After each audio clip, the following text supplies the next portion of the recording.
30, June 9th, 2014. This is the meeting of the Park Ridge Board of Education District 64. Terry, can you please do a roll call? Dan Collins. Dathan Paterno. Here. Scott Zimmerman. Here. Tony Borelli. Here. John Heidi. Here. Vicki Lee. Here. Terry Cameron's here. Great.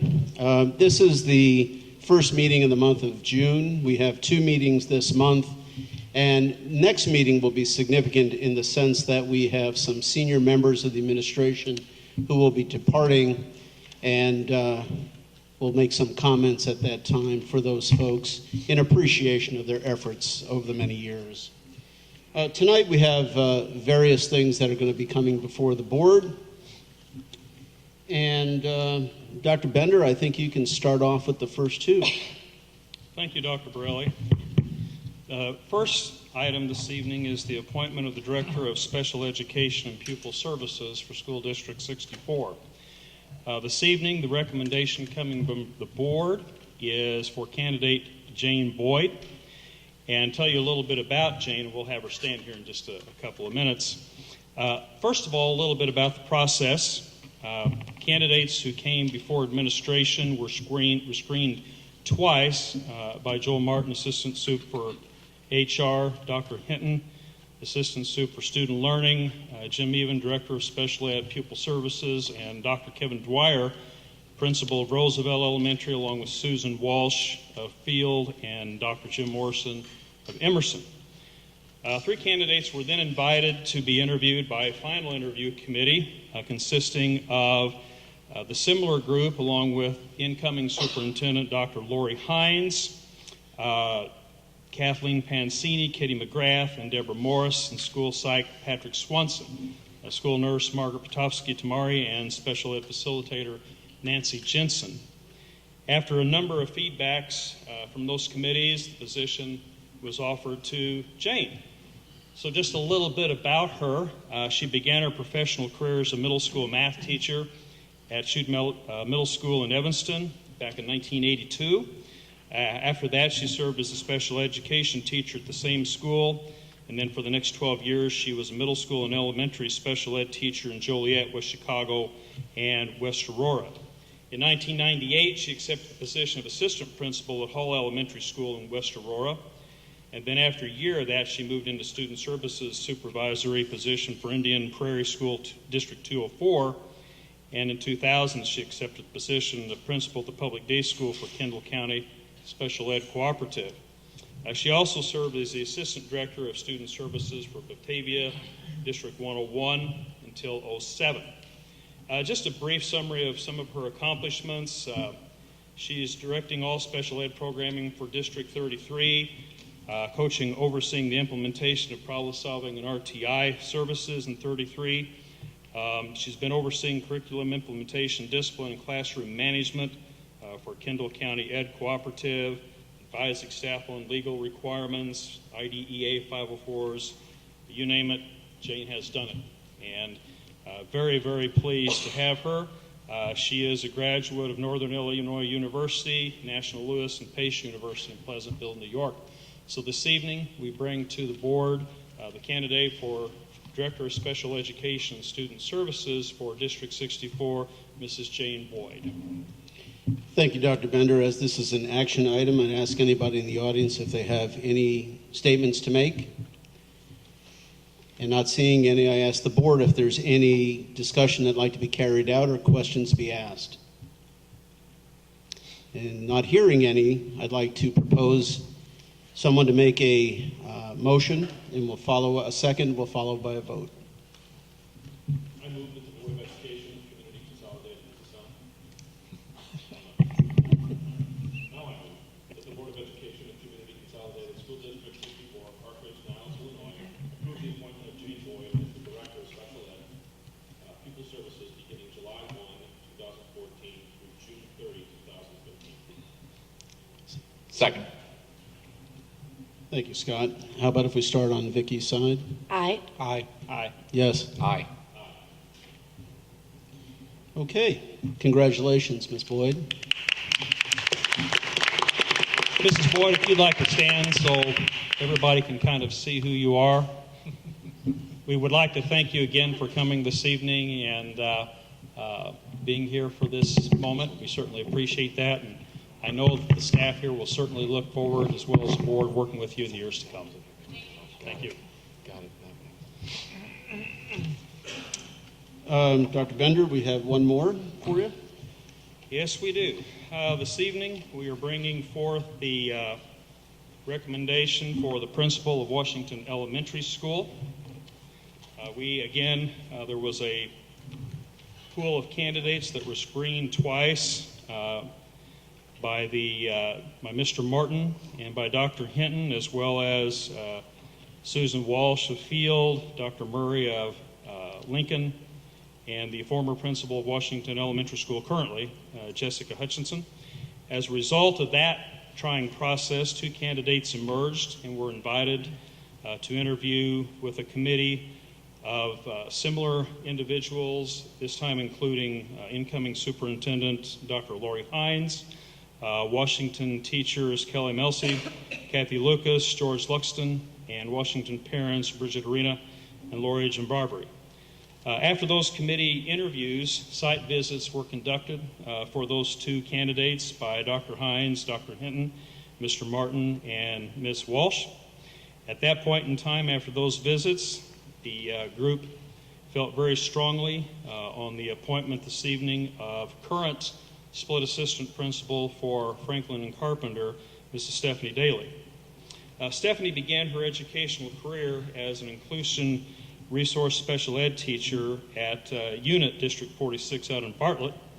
In 2003, she moved to District 303 St. Charles, where she was an intermediate teacher, cross-categorical special education.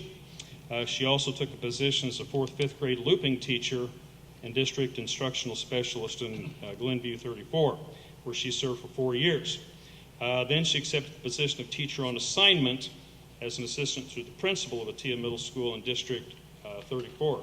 She's been very actively involved in leadership roles in her current position, such as assisting in the development and implementation of social emotional curriculum at both Carpenter and Franklin schools. She organized and began a successful book club for parents at Franklin. She's been very involved, highly involved in the evaluation of both certified and classified staff at both Carpenter and Franklin. She's led numerous district professional development in the area of 7 strategies of assessment and the area of MyMath. She has lent support to grade level teams, most closely related to grade level problem solving and the implementation of Tier 1 interventions for RTI. Her educational background, she received her Type 75 from Roosevelt University in Chicago and her bachelor's at St. Ambrose University in Davenport, Iowa. This evening, the interview groups bring to the board for their approval of the next Washington principal, Mrs. Stephanie Daly.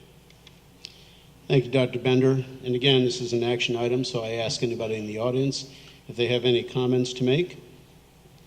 And not seeing any, I go to the board and ask if there are any comments on behalf of the board. Can I just ask a procedural question, not specific to Stephanie Day, but procedurally, the last time we did this principal search, did we not go out to the community? As far as Didn't we, I thought it was standard operating procedure to go out to the community for interaction on principal assignments. At least that's the way it was last time, because I remember community members being involved in the process. So I just didn't know if that was a procedural thing that we decided not to do. I don't recall that ever happening, Terry. We always bring parents in, but I don't That's recall. what I meant. Yeah, parents. Parents I'm were sorry. involved in this. Okay, so parents were involved in Yes. this. Okay, so I just didn't see that. Okay, thanks. Okay. Any other comments? And if not, how about if we take a vote starting on Dathan's side? I need a motion and a second first. I move that the Board of Education of Community Consolidated School District 64, Park Ridge-Niles, Illinois, approve the appointment of Stephanie Daly as the principal at Washington Elementary School beginning July 1st, 2014 through June 30th, 2015. Second. Okay, now we can start on Dathan's side. Aye. Aye. Yes. Aye. Aye. Aye. Okay. Congratulations, Ms. Daly.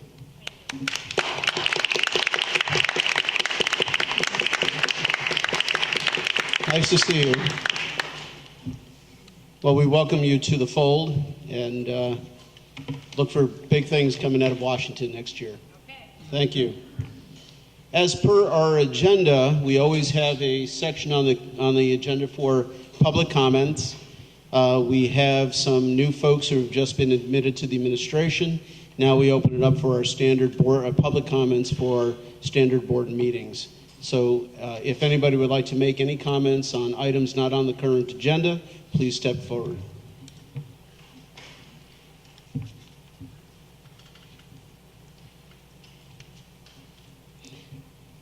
Hi.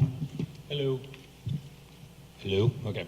Good evening. My name is Rob Shanestead. I'm in 1410 Park Ridge, Lois Court in Park Ridge. My son goes to Washington, so it's very timely that I have the principal announced. So it was very good. Thank you for that.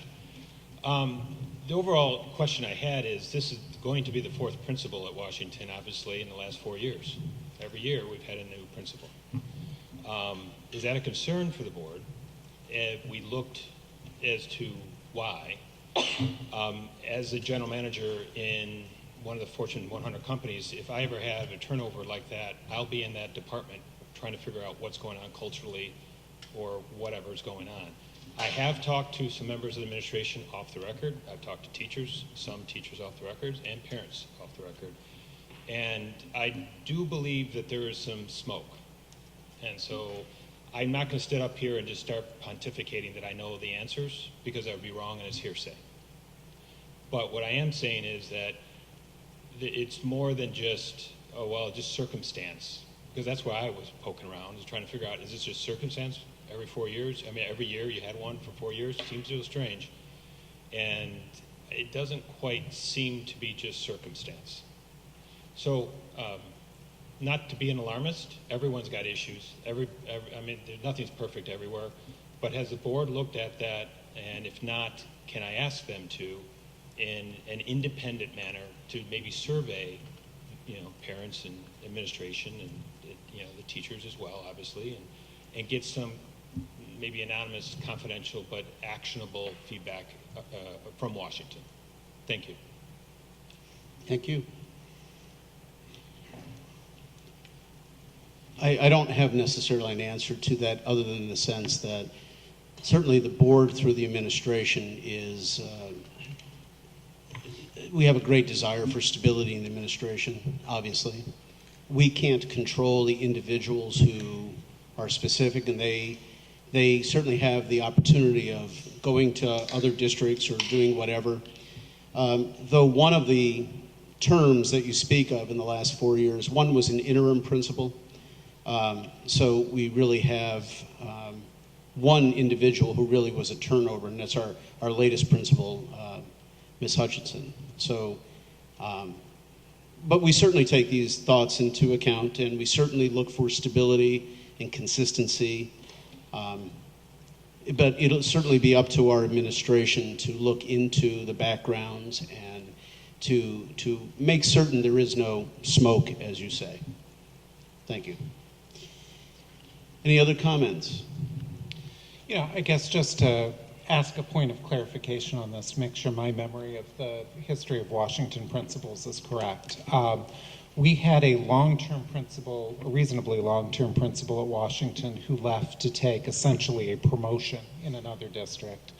We had 1 year in which we had an interim principal who was not intended to be there more than a year. We had a principal this year who was leaving, after a short period of time, and now we've just hired a new one. So if I'm understanding correctly, we've only had one principal at Washington last a shorter period of time than we would have expected. Is that correct?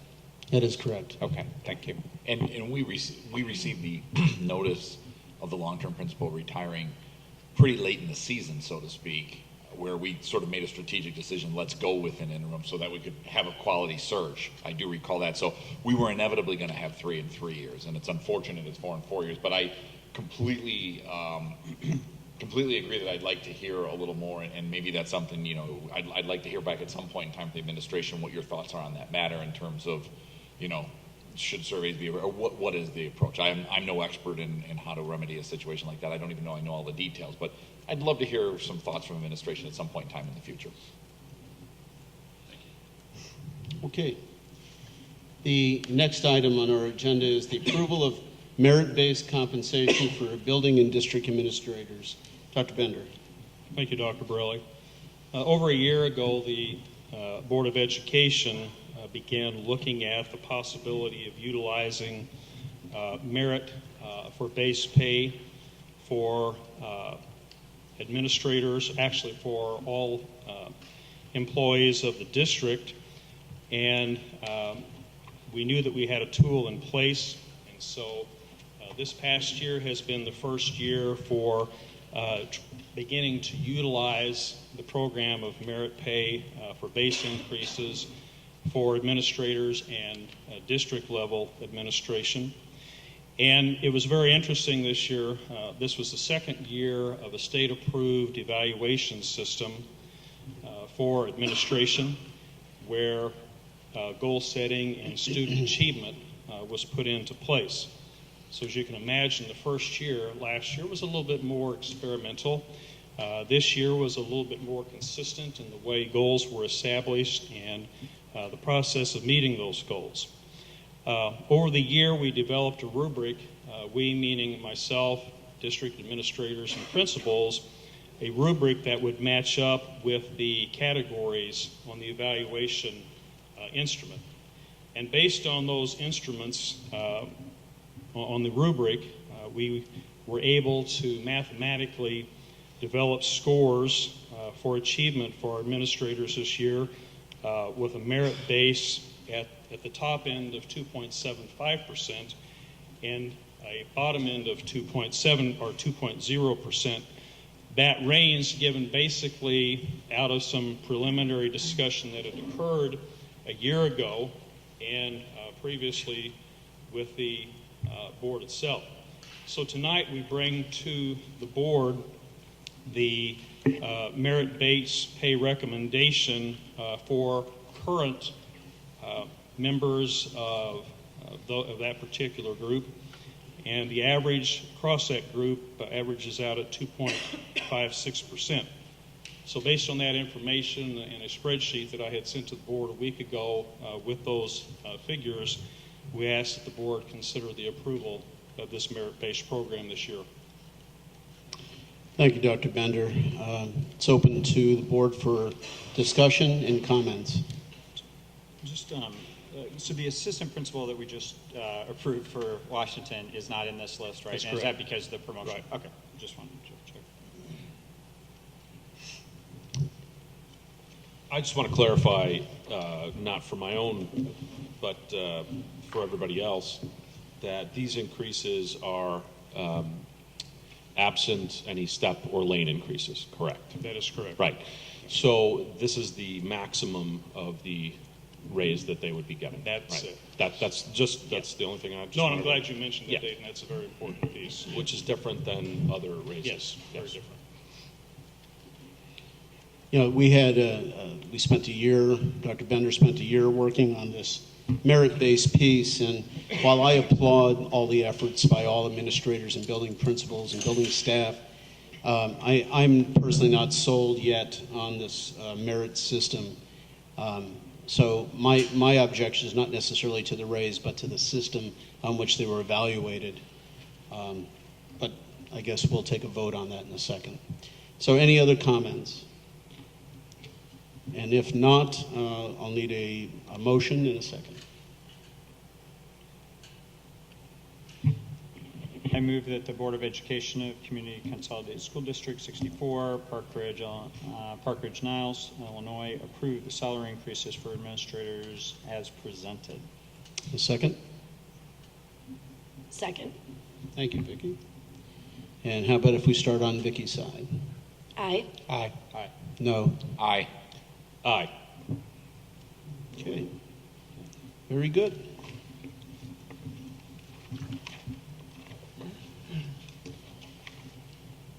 We now have approval of salary increases for secretarial staff effective July 1, 2014. Phil, if you won't mind, I'd like to mention here that over a year ago, I had a meeting with Dr. Bender and John Heidi, and we sat down with the secretarial staff, and we proposed to them a change in their salary structure. The secretarial group agreed to drop their traditional step increases in lieu of a merit-based system. In all fairness to that group, for the recently concluded year of 13-14 and for 14-15, I recommended to them, suggested to them, recommended to them, and I vowed that I would go to the board and request a 3.5% increase for the 13-14 year and the 14-15 year. What that simply does is that allows them to maintain the level of income that they would have received had they not lost their step increases. Next year, however, which would be the 15-16 year, everything is to revert back to a true, full merit-based system, and obviously that level of increase may or may not be present at that time. Certainly all depends on how the merit-based system is evolved and developed. Currently, with the help of Joel Martin, that merit system is being formulated, and we hope to have it completed soon to be utilized as a tool for the 15-16 year. Is that correct, Joel? Yes. Any other comments regarding the secretarial staff? So just one point of clarification on this one as well. So the Washington, and it looks like we have another assistant or secretary. Those are new positions, right? Somebody new came into that role. Is that correct? That's why it went down.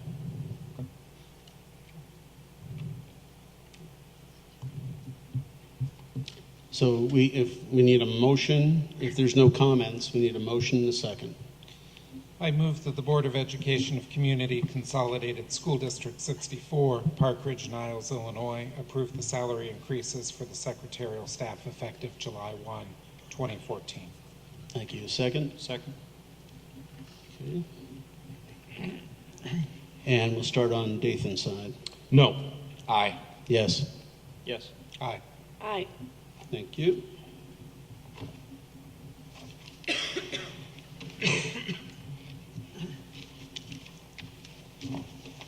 And that leads us to the next item, custodial maintenance staff. And again, I met with the custodial maintenance staff last year in conjunction with Dr. Bender and John Heidi, and we spoke to them about their increases and their salary schedule. And again, I suggested to them that they drop their step increases for a raise of the 13-14 school year of 3.5%, followed by the 14-15 school year of 3.5%. Again, those levels do not affect the district or the group in as much as that they would have allowed them to remain at the same levels had the step increase not gone away. In lieu of the step increase going forward, however, we are in the process of developing a fairly stringent merit-based system, and Joel and I have recently had another meeting with the custodial staff to complete or at least get closer to the end of that evaluation system, and hopefully by July 1, we will have a good portion of that completed. It was my intention to, again, come back to the board and request that they consider this 3.5% increase for the 14-15 year, and the merit system that is going to be incorporated will be utilized for the 15-16 raise at that point in time. Again, the 3.5% raise that will be utilized for the 14-15 year is no further increase to the district, and it's exactly what would have been provided over a 2-year stretch had STEP been maintained. So I come to the board now and ask for a motion. I move that the Board of Education of Community Consolidated School District 64, Park Ridge, Niles, Illinois, approve the salary increases for the custodial maintenance staff effective July 1, 2014. Yes. Thank you, Terry. And a vote starting on Vicky's side. Aye. Aye. Aye. Yes. Aye. No. Thank you very much.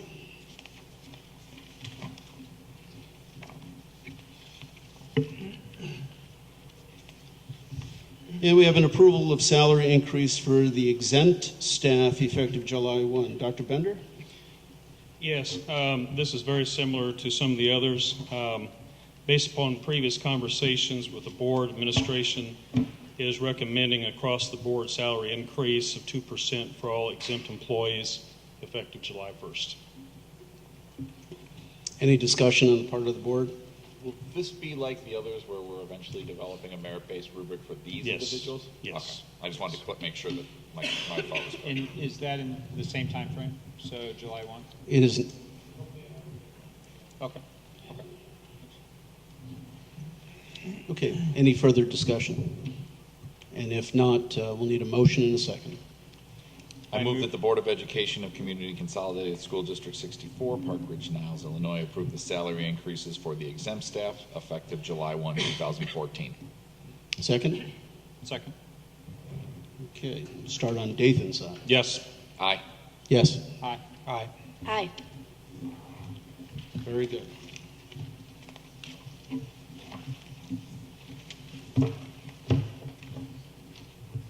Next item is the salary increase for the technologist staff effective July 1. Dr. Bender.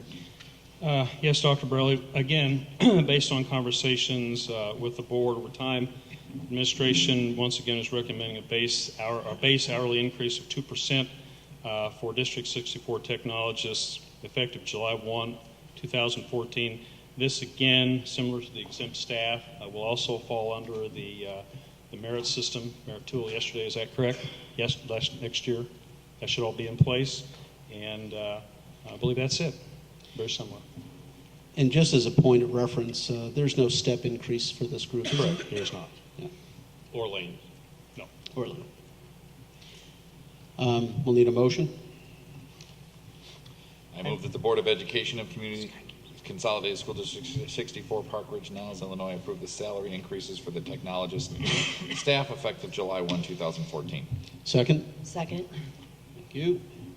We'll take a vote starting on Dathan's side. Yes. Aye. Yes. Aye. Aye. Aye. Okay.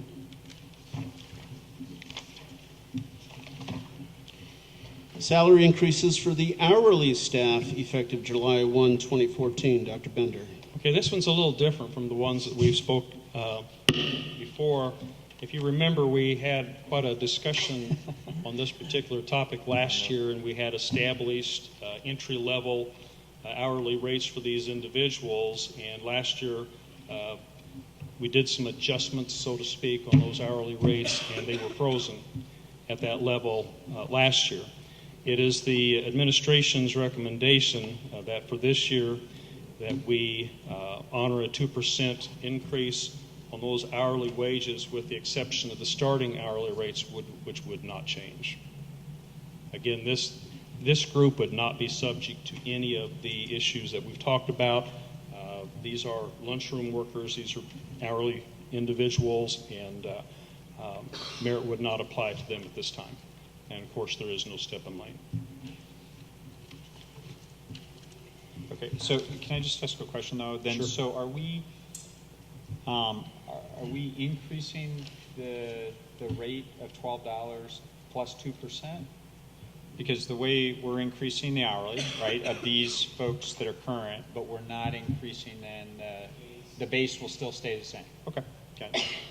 Yeah, I Yeah, remember right. this one very, Yes, very well. I thought Yeah, so. Yeah, it was very memorable. Okay. So, any other discussion? If not, we'll need a motion. I move that the Board of Education Community Consolidated School District 64, Park Ridge, Niles, Illinois, approve the salary increases for the current hourly staff effective July 1, 2014. Second. Second. And we'll take a vote starting on Vicky's side. Aye. Aye. Aye. No. Aye. No. Okay, it passes 4-2.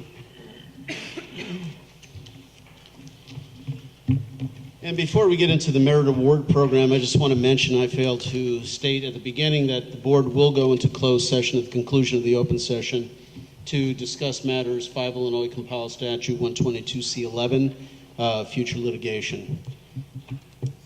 Back to the program. Dr. Bender, merit award program. Okay. As the members of the board have learned over the past year, especially the new ones and those who have been around a while. There has been a practice of offering an administrative or superintendent merit award at this time to district administrators.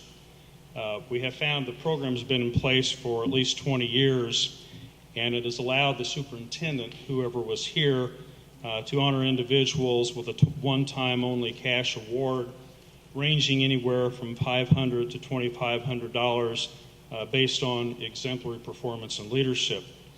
There has been historically a pool of $25,000 established over these years to continue the tradition, and the superintendent, upon the evaluation of these individuals, has determined candidates for this award.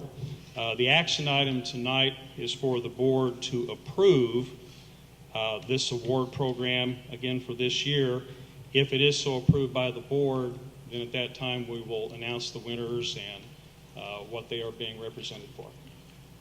Thank you, Dr. Bender. Any discussion on behalf of the board? My only issue with this, as I stated last time, is that those individuals that are on the list that will no longer be with the district after June 30th are still troubling to me. So I will not vote for this for that reason. Okay. And just as a clarification, that's for work that's been done. I understand.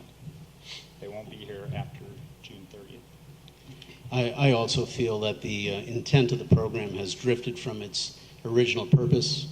And while I firmly applaud the efforts by all those mentioned, I feel that the concept of above and beyond the call of duty has drifted. And though it's a superintendent's award, it must be ratified by the board, and this board member will say no. Any other comments? I too will vote no on this, more just out of principle that it is, I have not been convinced that this is an effective program for increasing excellence. I just feel like this is not the time where we need to be spending money like this. I guess I plan to vote yes on it. And the way I have looked at this, I'm not sure what I think about the program overall, and I believe we had scheduled to talk about this program in a month. I'm not sure whether it's a good thing, whether it's a bad thing for employee morale, but I'm prepared to vote for this evening because we have established the program.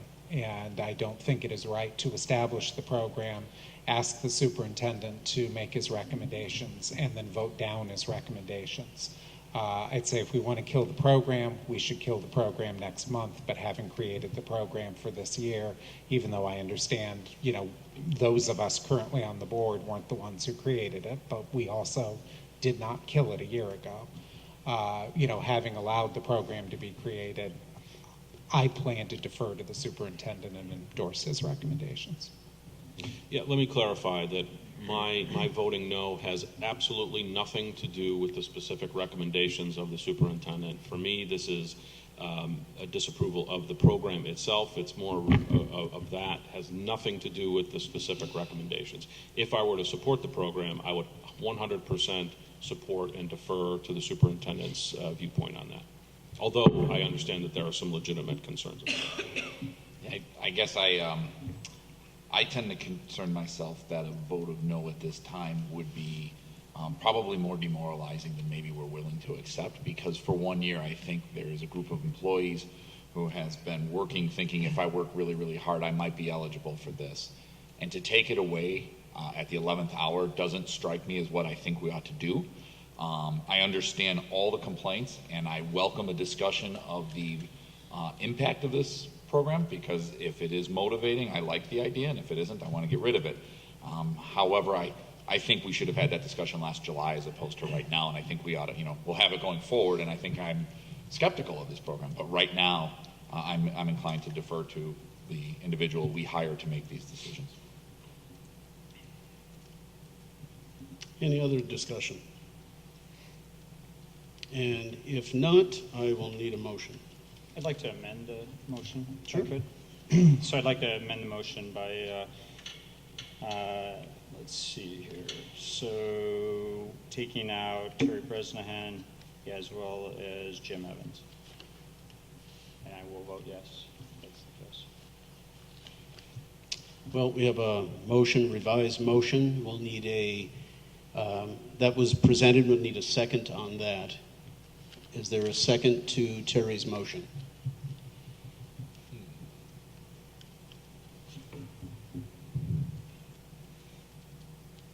Going once, going twice. No second on the motion. Motion defeats by lack of second. We're back to the original motion now, and we'll need to have a original motion made and seconded. I move that the Board of Education of Community Consolidated School District 64, Park Ridge-Niles, Illinois, approve the merit awards for 2013-2014 as presented. Is there a second? Second. And we will start on Vicky's side. No. Aye. No. No. Aye. No. Motion fails. Motion fails.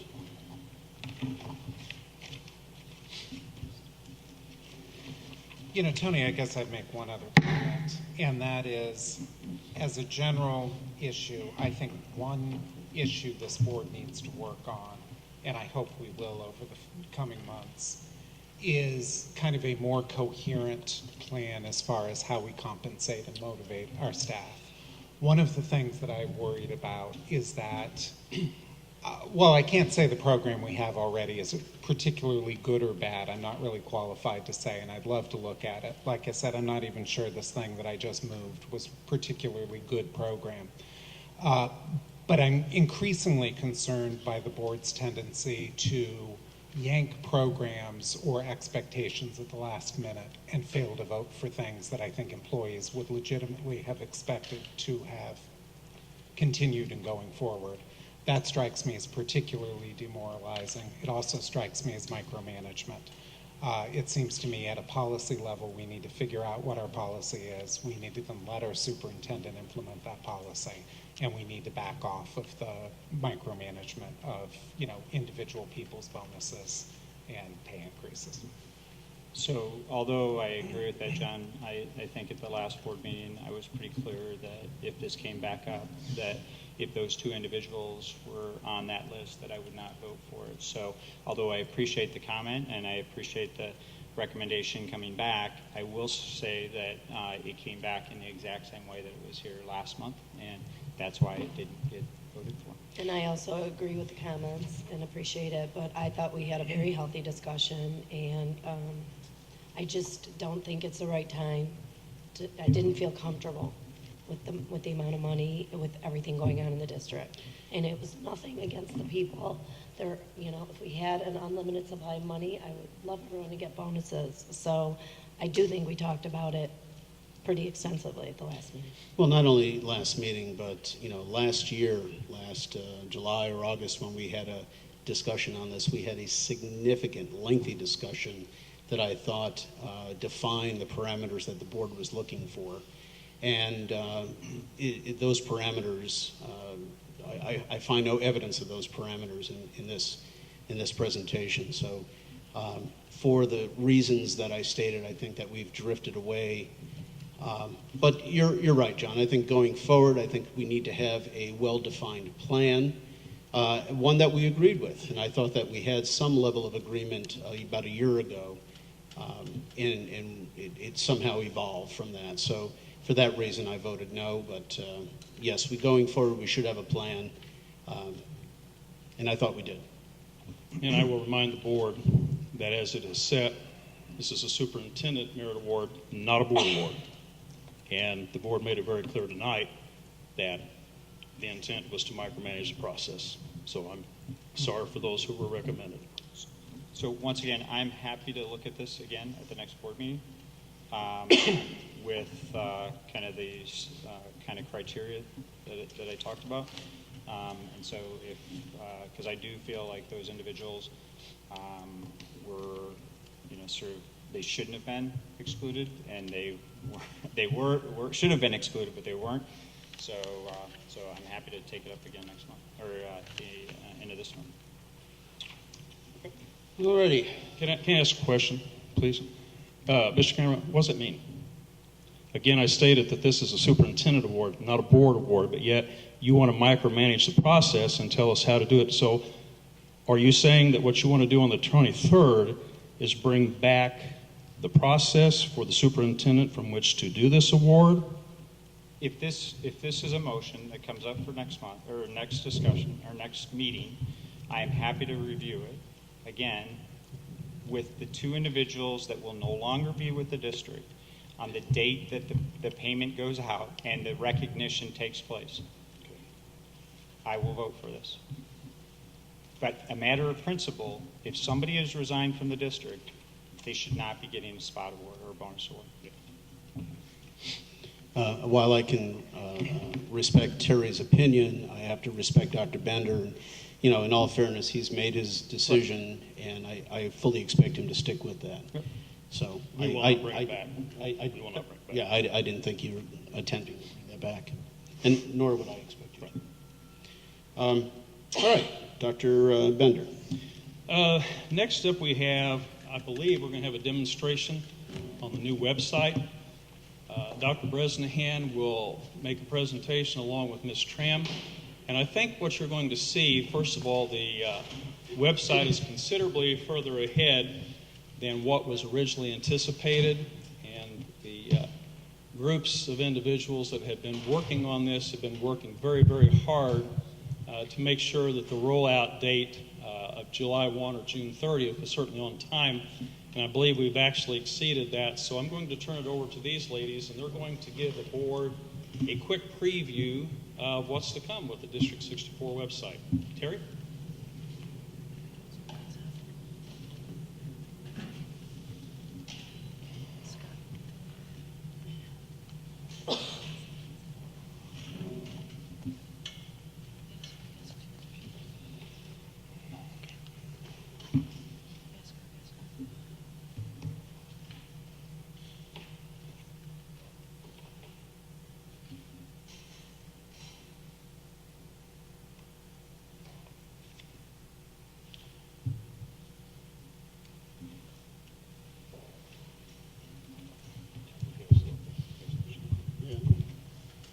Thank you, Dr. Bender.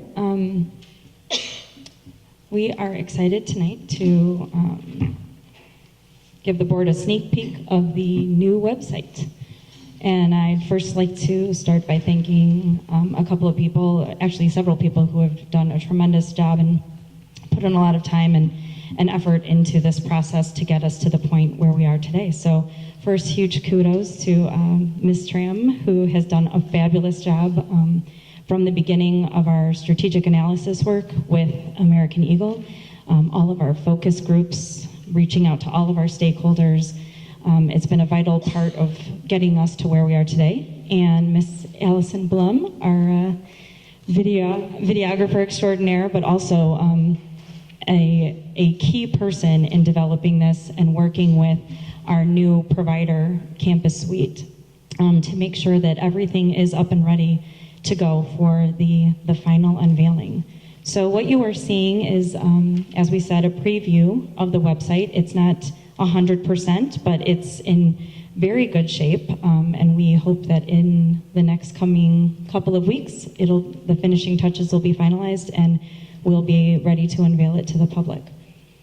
So looking back to all the work that went in with our strategic analysis of the site, we really reached out to all of our community members, parents, different business organizations in the community, our teachers, our support staff, administrators, all different groups to participate in focus groups to give us information about what type of website they really wanted and how can we better meet their needs in using a website as a communication tool. So what you see today is a culmination of that input, using their data to really drive the format in this process.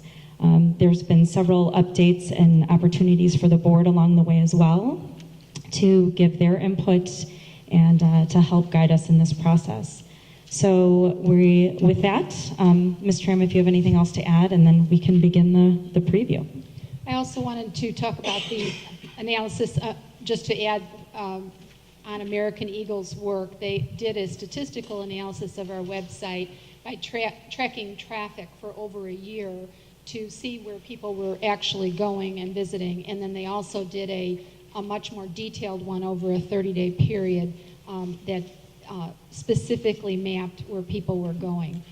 And then in addition, we had surveys of over 700, almost 800 people that filled out a survey to provide that information. And from that, I would say that the key factors coming forward and some of the main features that we'll be describing now were all driven from that analysis. And number one being, it has to be a much more user-focused experience, that different users have different needs and interests why they are visiting our website. We also have an enhanced search capability. And then the layout itself has to be consistent across the district and the school sites. We need to have prominent access to calendars and event information.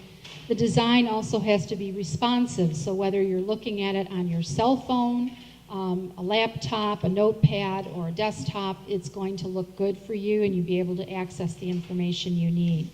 The navigation has to be clear, and then also there needs to be a separation between people coming to the district site and the information they're looking for there versus people coming to a school site and the information they're after at that point. So with that said, I think we'd like to actually point out for you some of the features that you're seeing here right on the site.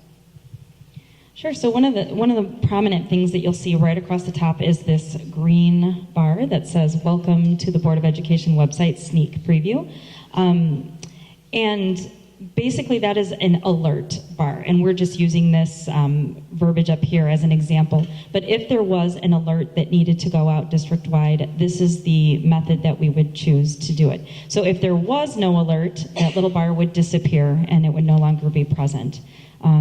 And that would show up across all of our district sites as well as our school sites.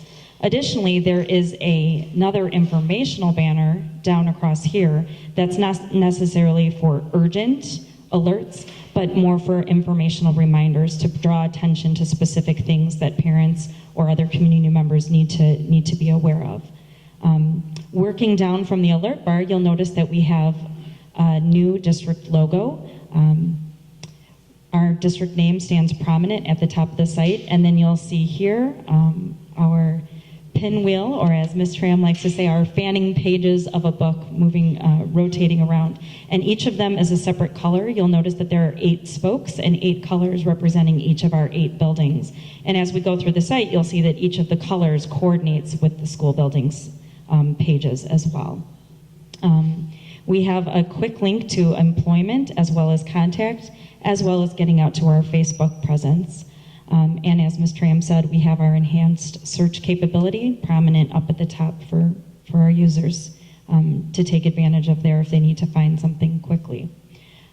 Moving across our top navigation, you can see each of our menus that we have been adding to. And as you click on any of these navigation pieces, they actually take you to a landing page. And that's a critical piece in the layout of this site, because as you'll see in a second, we have some new capabilities for how you view our website, whether it's on a laptop or a desktop or a smartphone or any type of tablet. We have something called responsive design. And what that allows us to do without creating a mobile site, and let me shrink this down so you can see. If you'll watch what happens as I shrink my screen, you'll see that the menus start to collapse, but we actually still have access to all of the same information. So we're not losing any of our information, and we're actually able to still capture everything. So you would see a similar experience if you were on a smartphone or on a tablet, which is a really nice enhancement for us. Each of our schools you can get to from the drop-down navigation here, and that's the top piece. Sure. Pardon me. Will you, if you want to use a tablet or a smartphone, will you have to download a certain app? Nope. Or you just be able to access It automatically recognizes the device that you're on, and it responds accordingly. Great. It's pretty amazing. So there's some things on the back end that we have to be careful of how we do our layout and our navigation to make sure that works. But Allison Blum has done a tremendous job working with the company to make sure that we have everything set up correctly. One of the prominent things, and again, a big factor that came out of our strategic analysis, was having our key events prominent and easy to find. So as you see above our, hovering above our scrolling pictures, we have our key dates here. And if I click on the view all, it will actually take me to the full calendar. So that's a nice way that you can quickly see the 3 top upcoming events, but then be able to also go to the full calendar. You can also change the view so that you can view it however you'd like. Again, all about making it the user's own experience, how they want to view our website.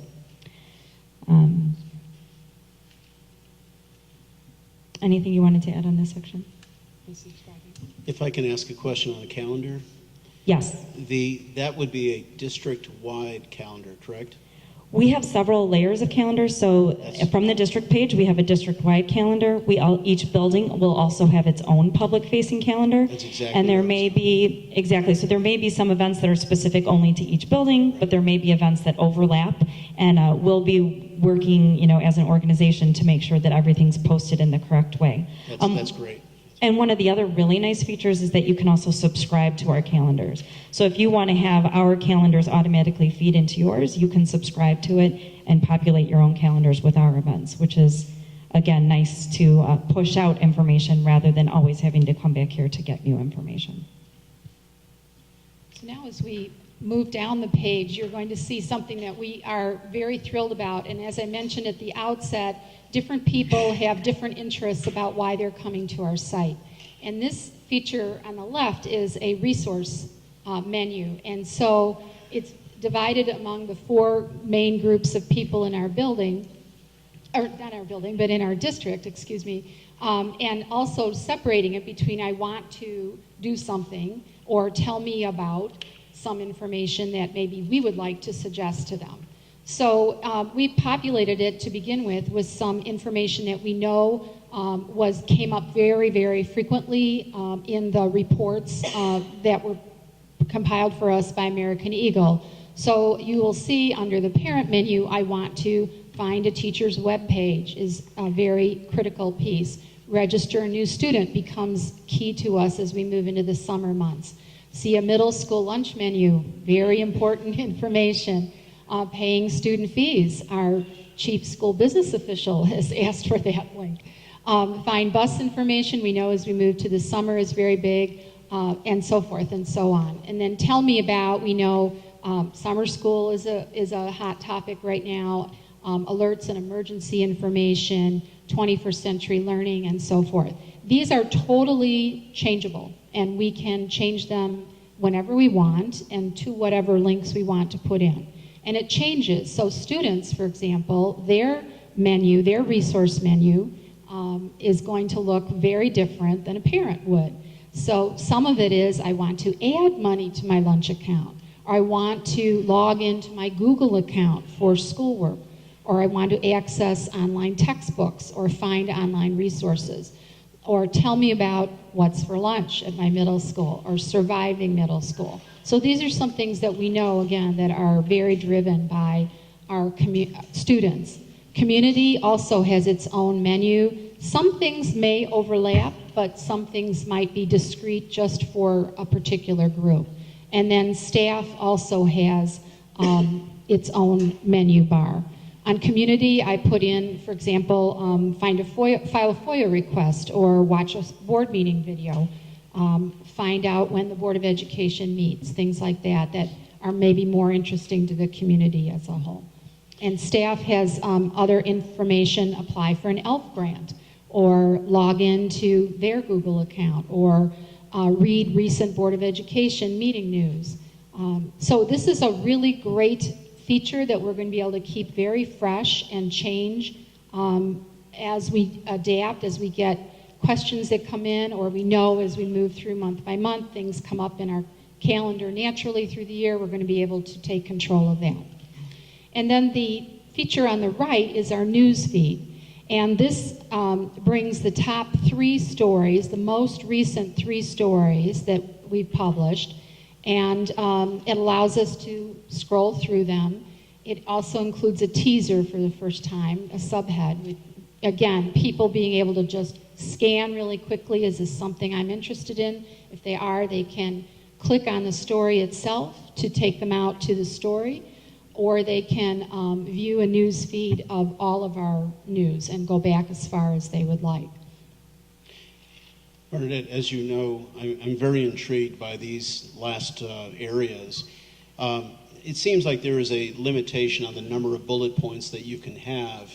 So let's say something else came up and something had to be removed, placed. Is there a button on the bottom where you might have an archive, something that was on there that described an event or something, and you don't want to necessarily have that information go away or disappear, but it would be nice to have an archive where you can go in and see old postings about various objects or issues? Well, certainly in the news feed, those news releases never go away. So that information is in an archive. And actually, this website has a really, really nice built-in archiving system. Our old website was not so good this way, and I had to create our own just to make sure we had that past information. So this is all built in. You can go back as long as you wish. You can go month by month, see earlier things. It's there forever.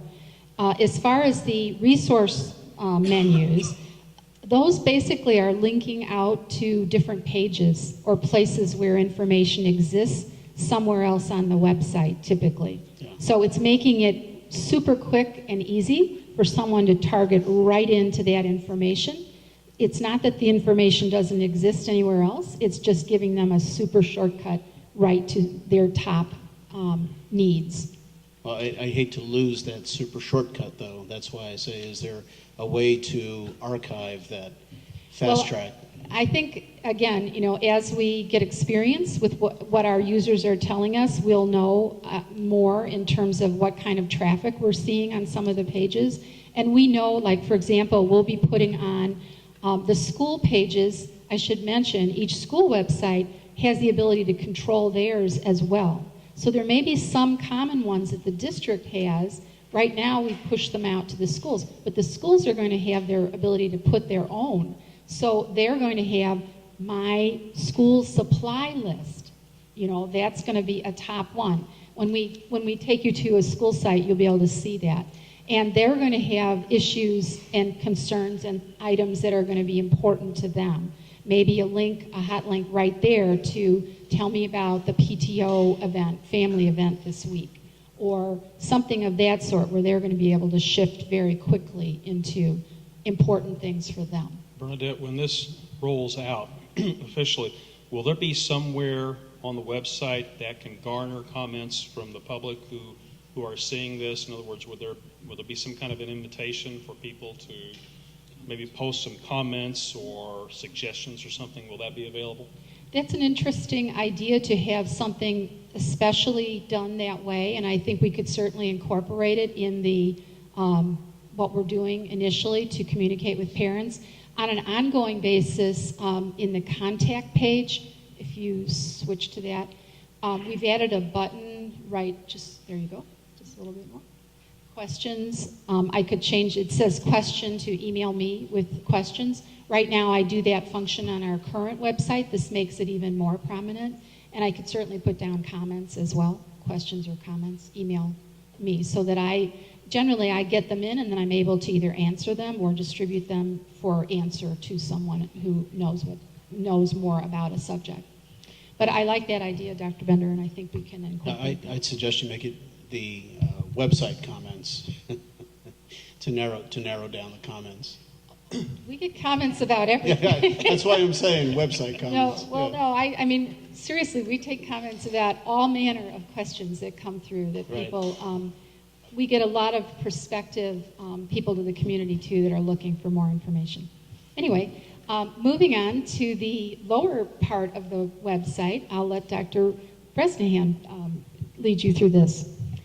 Sure. So as we get towards the bottom, we obviously have our contact information here and some quick links back to the news or to the calendar.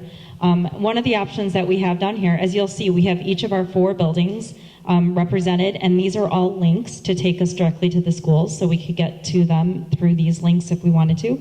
We could also hide that if we didn't want to have those on our screen. So you can expand or collapse those as you would like. Then we have, just our basic language down here at the bottom that we, carried over. We also have access to a site map, which we felt was important. If anyone's really unable to find something, they can always go to our site map and find something individually.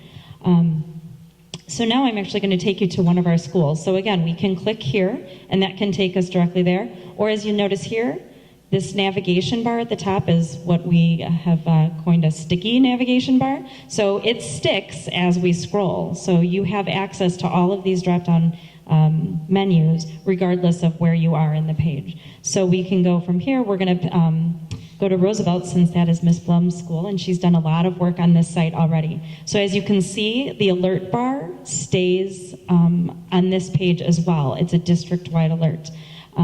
And as you can see, the color looks a little bit different, but the look and feel is the same. We definitely know we are still part of District 64, but now we know that we're tagged into Roosevelt Elementary. And so each of our schools has that color that corresponds to one of the colors from the district logo. So again, similar features, but if you'll notice, the navigation looks different. We do not have the same. We have one specific for the school. And that was some feedback that we got back through the strategic analysis as well, that when you're on a school site, you want to find school-specific information. And so this is how this came about here, so you can get to your information there. All of these types of things are similar. Again, this would link you to the Roosevelt calendar. There may be some things that are also on the district calendar, but there might be some things that are just specific to Roosevelt. And each school has access to this banner right here. So if it's perhaps, they're having their curriculum night or they're having their spelling bee, each individual school can put up their own banner. It doesn't have to be across the whole district. And as we move down, again, very similar to what you saw before, your 4 tabs here, but again, the I want to and tell me about can be specific to the school building that you're on. So that's a really nice feature to have some ownership for each of our buildings there. And again, our contact information, and then back to news and calendar as well. One of the features that is important is being able to find a teacher page or a staff member that you might want to contact. So the directory itself, if I click on that link, it'll actually take you to all of our staff members. And you can see here that we can view their websites. So many of them have already been linked up, and they can take you out to their site, and notice that it opened a separate tab. So I can easily click back and be back on Roosevelt's page. You can also do search staff. So if you're looking for someone in particular, you can search them by first or last name. You can also search by department, which is a really nice feature. So even, our central office staff, all of you, we can find you under here through search people, which is very nice. And we also have information that's coming from our principals as well. So we have our about page, but we're also working with our principals so that they can develop, you can see Dr. Dwyer here has already updated his, to put information out there on a regular basis to have access to for their school communities.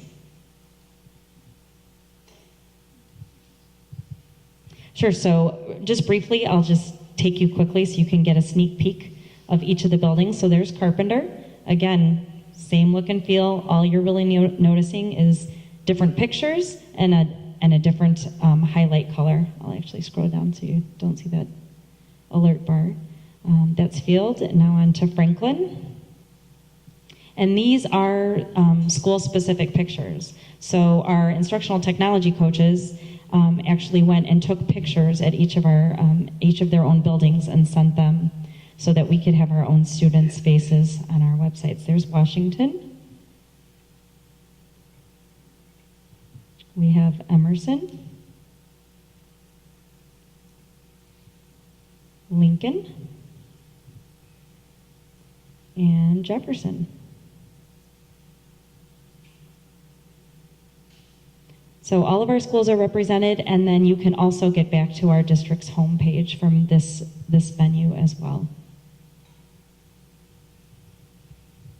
Ms. Tram, anything else you'd like to add? I think visually, this gives you the overview. There are, what we're doing now is completing the testing of all the pages that were brought over. So hopefully all the material that we want to capture from our old website is moving over. And as we're moving, we're having to make some reformatting and deciding, some material maybe needed to be edited or freshened up. And then we are creating some new pages as well. I think that's, one of the key things that we're focusing on now, populating our calendars with fresh information, and then also bringing in fresh news, and then working on, again, just making sure that all the links that we're bringing over from the old website are still functioning in their new home. So there's a lot of testing, a lot of detail work that we're pursuing at this point.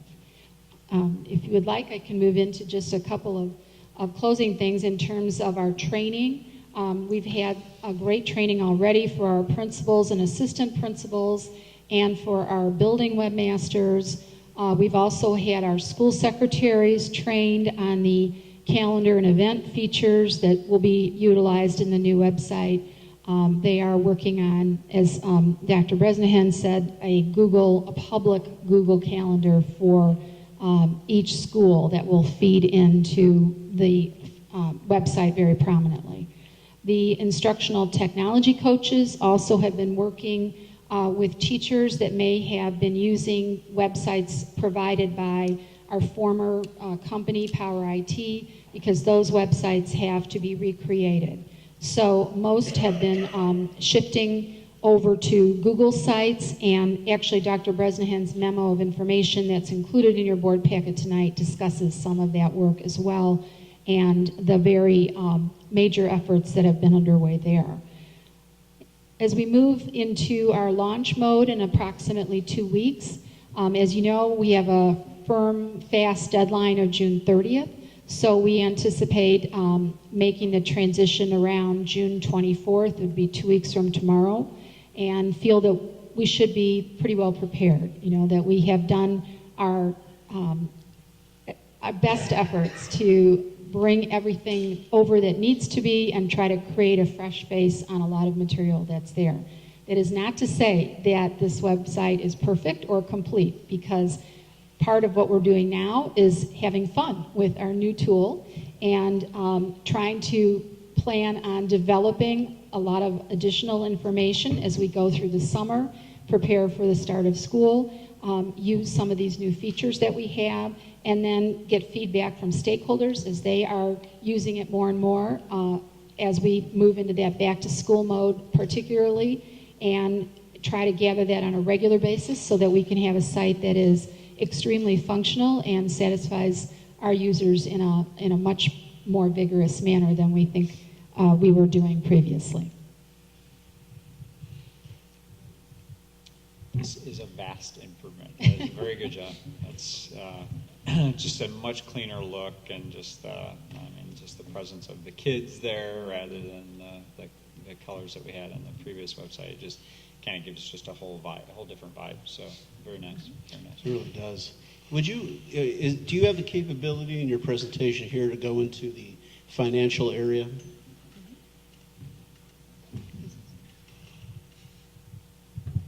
So as Dr. Bresnahan mentioned, every department has a landing page. So this is the landing page for business services. This is very typical of what the departments look like. And everything on the right, under the quick links, are all additional pages that have financial information related to the district. So the financial data current page, for example, is a very big page. We just added 2014-15 information with the budget that came out in May, and then we go down and have other topics, other information. We still place all of our financial statements by month, and all the bills paid are there.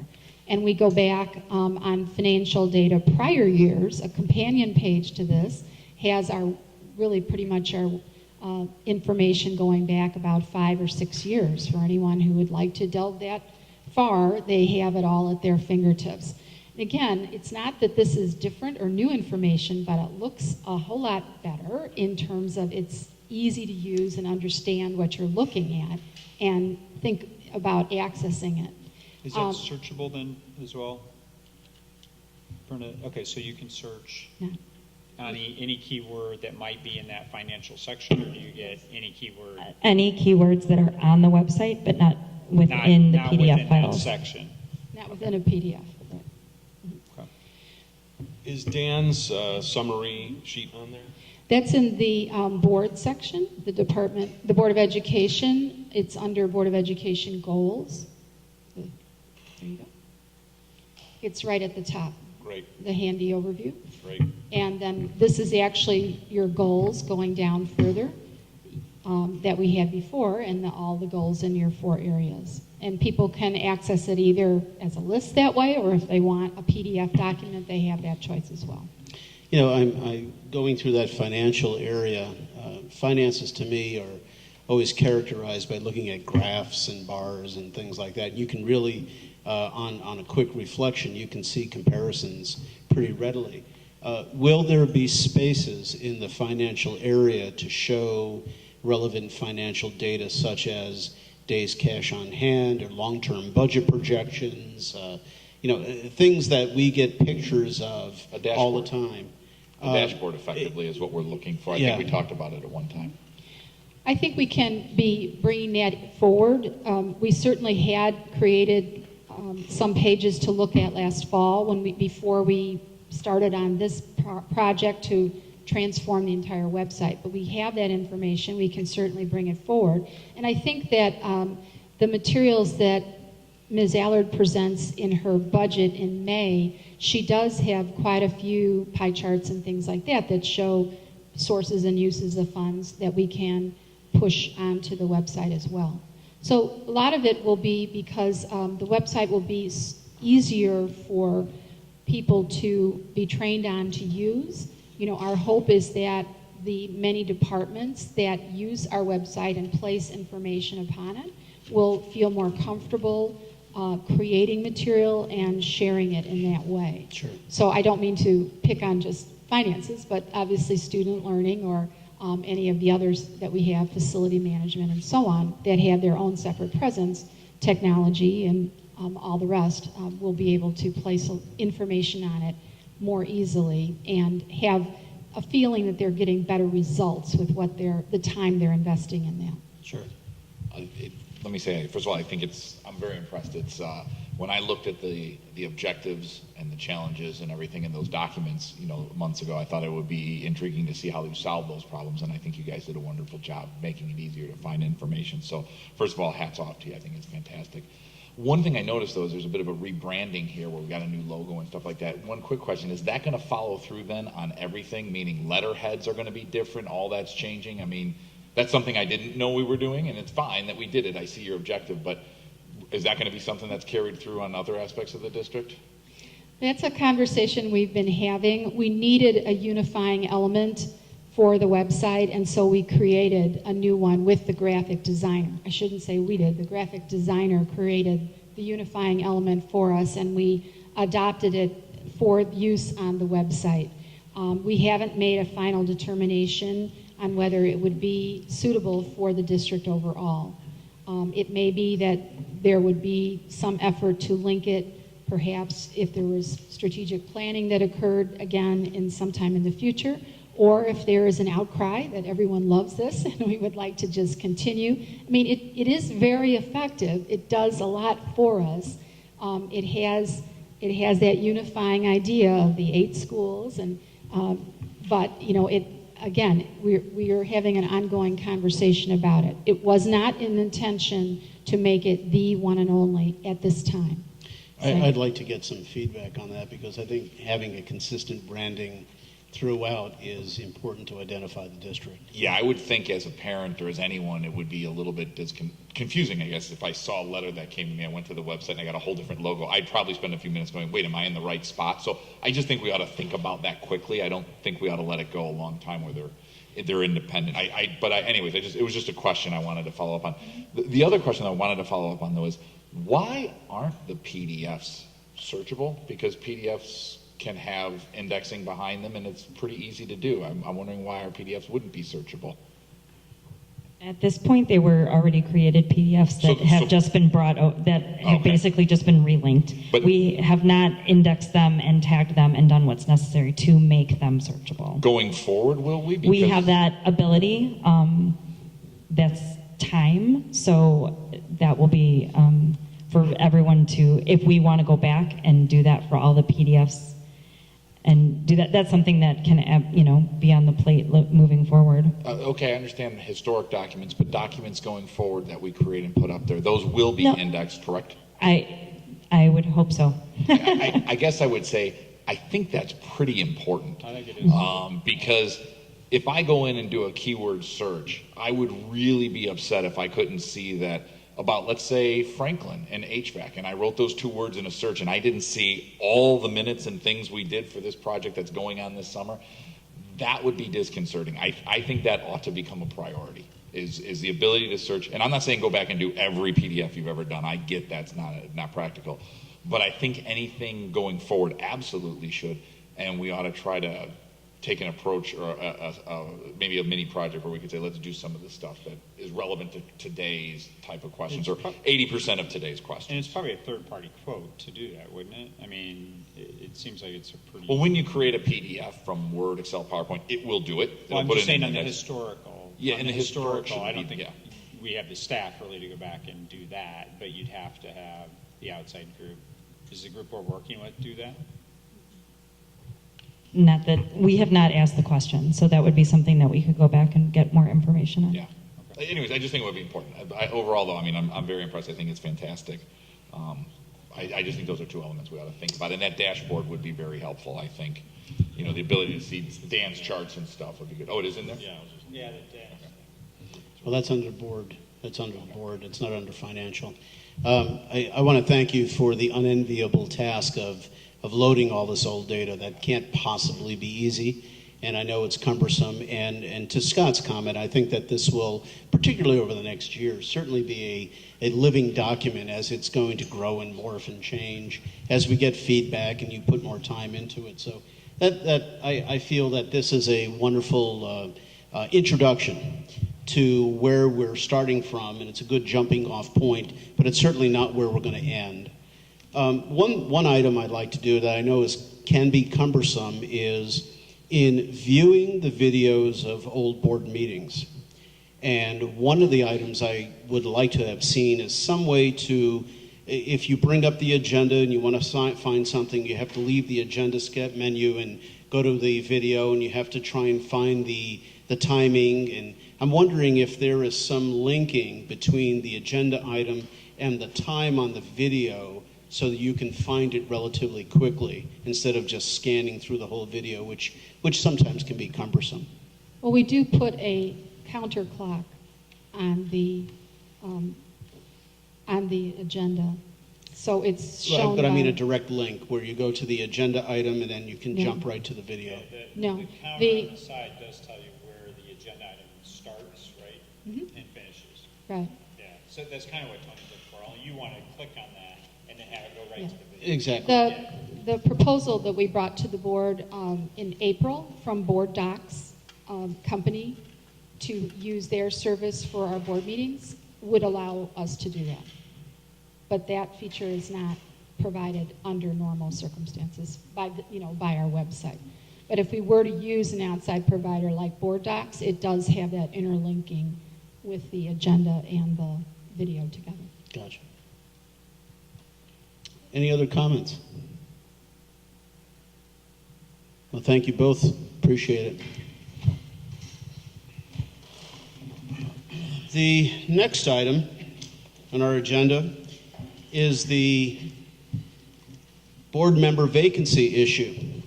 First, I'd like to state that I personally will miss our member, Terry. He's been with us for a little over a year now, and I found his input to be thoughtful, enlightening, and very good. And I appreciated his comments at all times. Even if they didn't agree with me or with other people, I certainly do appreciate them.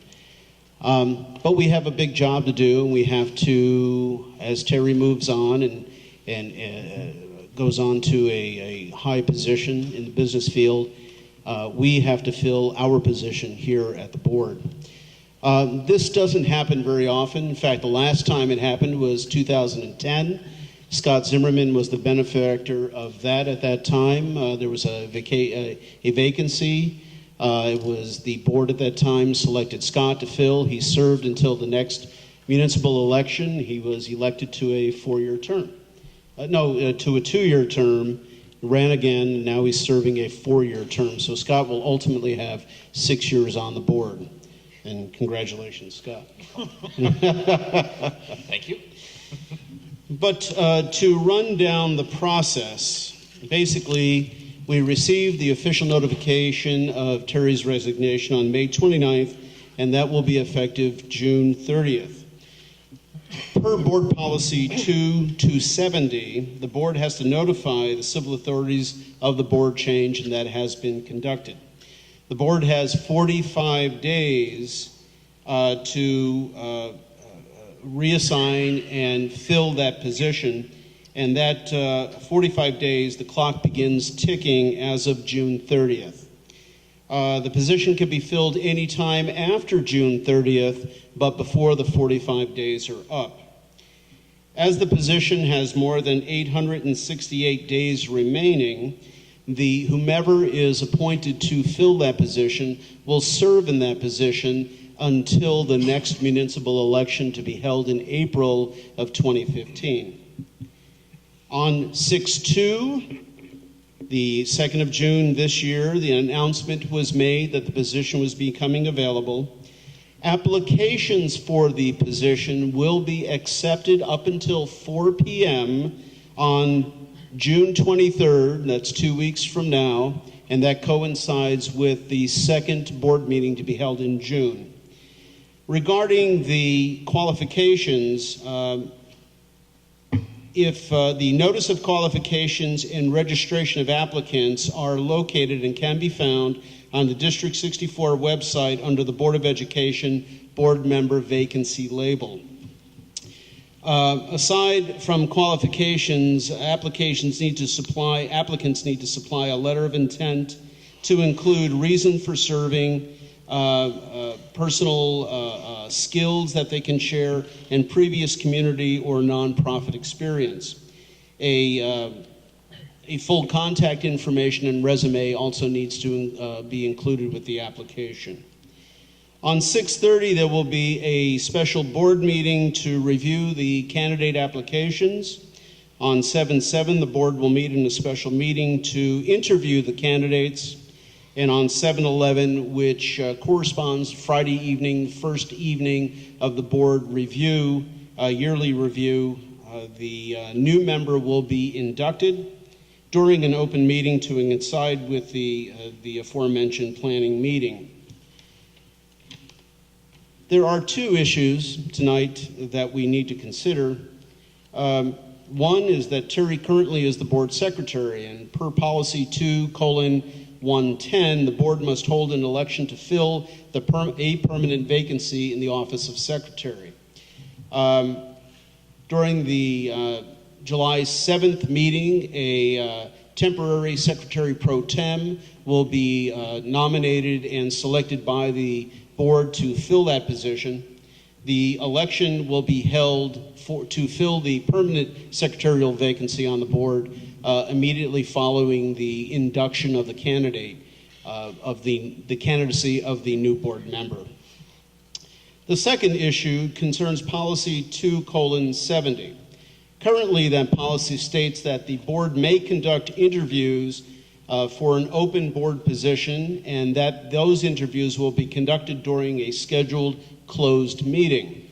Since this policy became available, we had the opportunity to review it, and several board members voiced some concerns over the fact that this policy didn't give the board the option, but mandated that these interviews be held in closed session. And since that time, there have been several individuals who have voiced concerns and would rather have this policy give the board the option of having it in open or closed. Personally, I feel that running for a position is held in open forum where members of the community are allowed to listen to candidates voice their opinions and concerns regarding the district prior to an election. And I personally feel that these interviews, which are ostensibly for individuals to express their views and position on issues, to be held in open forum. So I have a whole bunch of things, but I'm paraphrasing it to make it simple and to save some time. But the long and the short of it is the board has the opportunity tonight to decide whether we want to institute a small change in policy to allow the opportunity to hold these interviews in open session. Now, per board protocol, normally what happens is a policy or an issue, an action item will come to the board, we'll discuss it, and at the next meeting, we will vote on that. And the reasons for that in the past have been to allow the public an opportunity to digest and think for themselves on the issues and thereby further understand the issues when the time comes for a vote. I fully understand that when it comes down to finances or curriculum changes, but here we're talking about board protocol and how the board wants to conduct itself. And for that reason, I think that this is very amenable to a discussion amongst the board tonight, and if it so chooses, we can vote to change it tonight and be done with this issue. Also, the board can also decide that they may want to wait for the next meeting in 2 weeks to decide on this with a vote. Of course, that still puts us within the time frame for selecting the new individual and having those interviews. So the first question that has to come due is the concern of this board policy 270, and I'd like to hear if there's any board discussion on a desire to change this wording. Could I ask a question just quickly? Yes? When we have historically interviewed people, there is some opportunity for us as a board to then deliberate and discuss views and opinions. And I am all for transparency, and I have no problem with the idea of interviewing a candidate in front, because it is sort of like anyone who's running for election. You're standing up there and people ask you questions, right?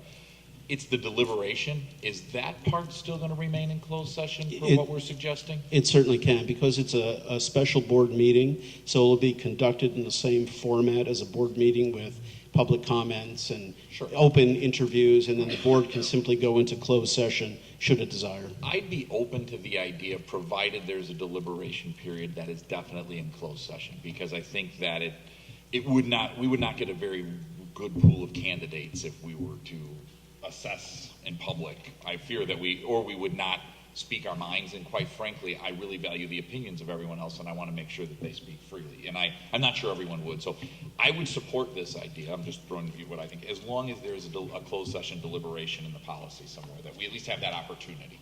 Well, in as much as I think it's going to be a special board meeting with a traditional board format, the opportunity for going into closed immediately following the interviews is certainly there.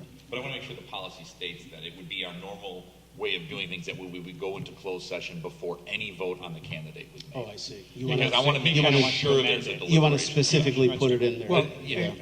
I guess in looking at this, it seems clear to me the board policy would not prevent what you were suggesting. Mm-hmm. It also does not mandate what you're suggesting. So I would imagine if we adopted this policy change, we would hold our interviews in open session, and then it would be in order for someone to move to close the meeting in order to have the deliberation. Now, this policy doesn't force us to vote yes, so, presumably board members could vote their consciences on that. I don't have a strong opinion on whether I think a sentence should be added on that or not, but for what it's worth, that's my read of the policy as it stands right now. Yeah, I personally think John is right. I think that as long as it allows the option for conducting the interviews during a normal open meeting, the board certainly has the option. Since it's a standard meeting, the protocol is the board can go into closed at any time, should it be made. And a lot of times this stuff comes down to protocol, not policy. I understand completely. Yeah. My thought is that if we don't assure the candidate that the deliberation will be done in private, we will get a smaller pool of candidates and we may not get as good a pool of quality candidates. And the reason is, I don't think anyone would want to subject themselves to standing there, telling what you think so everyone can form their own opinions, but then having it on video for friends and neighbors to see us and our understanding of what they thought. So I do think it's pretty important to assure anyone who'd want to volunteer for this. And at the end of the day, this is purely a volunteer situation, right? We're asking someone for their time to volunteer.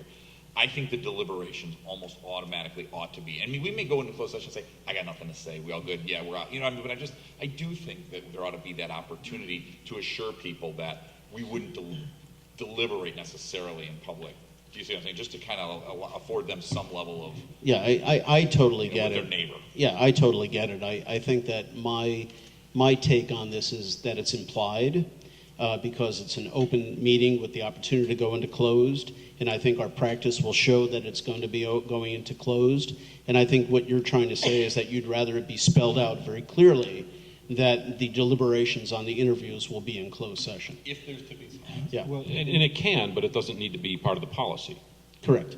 See, I Well, favor yeah, it would- yeah, I guess, what are the, I guess, rules, for lack of a better word, for going into closed session? Well, this is Is a this- permissible topic Okay. under the law for closed session, Okay. at least as I understand it. So, for instance, legally, we could close the entire interview, and that's what we've always done in the past. Right. So it would definitely be in order for somebody to move to go into closed session. Now, right now, as I said, the way I read this policy, if it were approved, it would not guarantee that that vote would prevail, but it would make that available. As you were talking, Scott, I drafted a sentence, to do what you're suggesting. One could add right after the sentence about open meetings, a sentence that says, board deliberation following interviews will be in closed session. And so, for board members to think about whether you like that or whether you don't like that. Yeah. That would be my preference. I think it matters because I think that, there are candidates out there who are volunteering, right? They're not even necessarily suggesting they will run for election, but they're saying, I'm willing to help you guys out, but I don't necessarily want you debating my character with my neighbors being able to watch it on YouTube, right? So I can see that, what I say stands on my own. I'm a person, I make a comment, I say something, but us deliberating about that, I think that's better suited for the community that we do it in And closed it's session. sort of consistent with the community vote as well, Right. Which is in private, sort of behind some curtain, and everybody gets the chance to do that in private. And so I think what you're saying is it's appropriate for the board members to be able to do that privately as Right. well. Because I really want to hear what other board members have to say, because it is an imperfect situation where you're interviewing for someone for roughly an hour or so and making a decision. I'd love to get everyone's feedback. I also fear we probably wouldn't be as forthcoming if we were being videotaped, right? Well, in those deliberations, because you could be misconstrued, and there's a lot of ping-ponging conversations. Well, let me say, Scott, I think that you're assuming that we're going to be doing those in open. Now, it is my intention, and the fact that it states in a regular board meeting where practice may evolve, and certainly after this, we will have a protocol in place that is anticipated to go into close. So from what you're saying is I think you already are down the road assuming that all of this is going to be open. What I'm saying is I understand what you're saying, and I think all you want to do is make it very clear to everybody that deliberations will be enclosed. I think it's a semantic thing.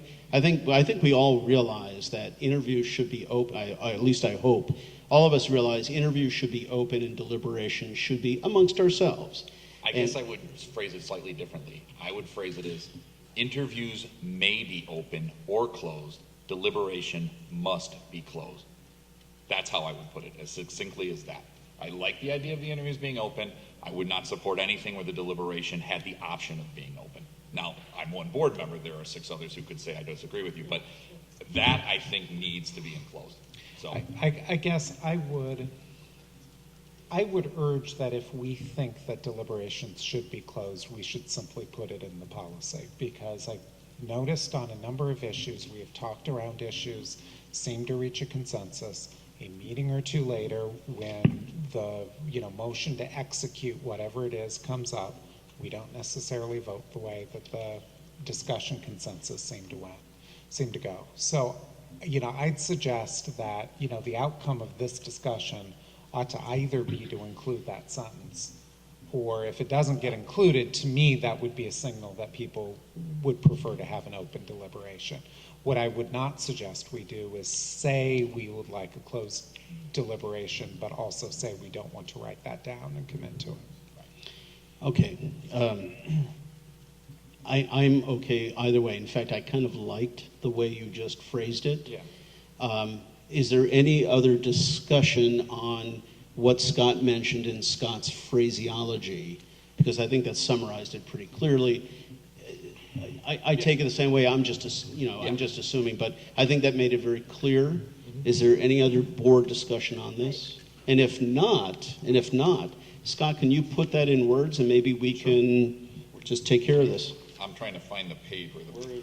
If you look under this, there's a copy of it. It says right here, school board vacancies on the school board filling vacancies, Okay. 2:70. And if you look at the last paragraph, it states, last sentence of the last paragraph, after reviewing the applications, the board may invite the prospective candidates for personal interviews to be conducted during duly scheduled closed meetings. Yeah, so maybe what I would say is we put a period afterwards for personal interviews, and then maybe we would say interviews will be conducted, or may be conducted in open or closed session, and deliberation of candidates must occur in closed session. Would that be okay? Well, I think interviews need to be open, not open or closed. Interviews should be open, and the discussion can occur however you want to phrase that. But why pigeonhole ourselves? What if there is a specific application where? Yeah, or a we board would that wants to wanna do go it in closed, yeah. or- I guess they could amend the policy before the interview Yeah, process. so I'm okay I with kind of that. went through this reasoning myself originally, because my initial reaction to this policy was just to strike the word closed and just have it say to be conducted during duly scheduled meetings and leave it open to the board, figuring, well, this is kind of an experiment, maybe we'll want to go back to closed. But then once I saw this written down, I thought, well, if another board wants to close it, they can always change the policy. Okay. But the last sentence that you added. Yeah, So if that's fine, if we say the interviews to be conducted in closed session. in open session and deliberation to be I'm sorry. conducted in closed. Yes. That would be fine with Yeah. me. Yeah. So interviews may be conducted in open session while discussion or deliberations are held in closed. Thank you. Is that a motion? So moved. All righty. Any discussion on the motion? Well, do we have a motion? Well, I mean, I could move that we amend that policy to state that. Oh, I see. Yes. So I would have moved that. I would move that we amend So policy. we do have an action Do you have a item. motion, an action item? Yes, we do. I guess action item. I must have missed it at the beginning. Page before, I believe. Appendix 12. Got it. It's appendix 12. Oh, there it is. My apologies. I was in 11. Yeah, the very next item on Got the it. agenda is this action item. Okay, so I would move that we change the last several words of the board policies in this section here, 2:70, interviews to be conducted during duly scheduled open meetings, and then I would add, and deliberations to occur, or candidate deliberations to occur in closed session. I would amend this motion to add that sentence at the end. Is there a I second? second. Second? Okay. Okay. Tony, if I may, the Please. only discussion I would make would be just to very briefly raise my general preference that we do these in 2 meetings. For the reasons that Tony mentioned, I think it increases transparency. I also think it allows us to reflect on what we're doing a little bit before, we plunge ahead. That being said, this is kind of de minimis. And I got no problem voting for this evening, but I just thought I'd make my plug that we make this the I exception had rather the same than the thought, rule. John, and I mean, I'm trying to rack my brain thinking of a situation where we would want to have deliberations open. I can't think of one. I don't know if another 2 weeks is going to give me another idea. I could go either way with whether we do this tonight or in 2 My weeks. reason for bringing it tonight, because I thought this was pretty obvious. Yeah. And one reason to do it this evening, too, is to the extent that we're going to, for instance, tweak the website to make clear to candidates how this is going to work, that tweaking can begin tomorrow rather than after the applications are in. So, I mean, there is a reason to do this immediately. I just thought I'd make my plug for what I would consider the proper standard operating procedure. And let me just say, I would completely agree with you, but I don't have a problem with this tweak tonight if everyone else Nor does. do I. okay. That being said, any other comments? And if not, then Vicki? I, Aye. Yes. Aye. Aye. Terrific. May I ask a question? Sorry to beat this dead horse. The timeline that's in here, I know we didn't clear our calendar as a group, and it's a suggested timeline as the heading needs. I know I cannot deliberate on July 11th. I have a vacation a 2-week vacation for family is planned. So you may either go ahead without me if the board wanted to, but I would actually maybe ask the board if we could entertain, could we possibly take that back to the end of that month? Or, is there, a race we need to get to? If they don't do it by the 12th, you're in violation of the 45-day period, I believe. I thought it was the 30th until August. No, the 11th. Oh, okay. August 14th, I think. It's August Oh, 14th. August 14th. Right, so we're doing it July 11th, which is, 11 days into a 45-day period. I mean, if the whole board, again, I'm just making a suggestion, Scott, like this and the retreat, I'm not able to make. Are you available on Monday, July 7th? I probably am available, although I'll probably, if, Parkridge has put out their baseball schedule. Well, right? So here's the playoffs.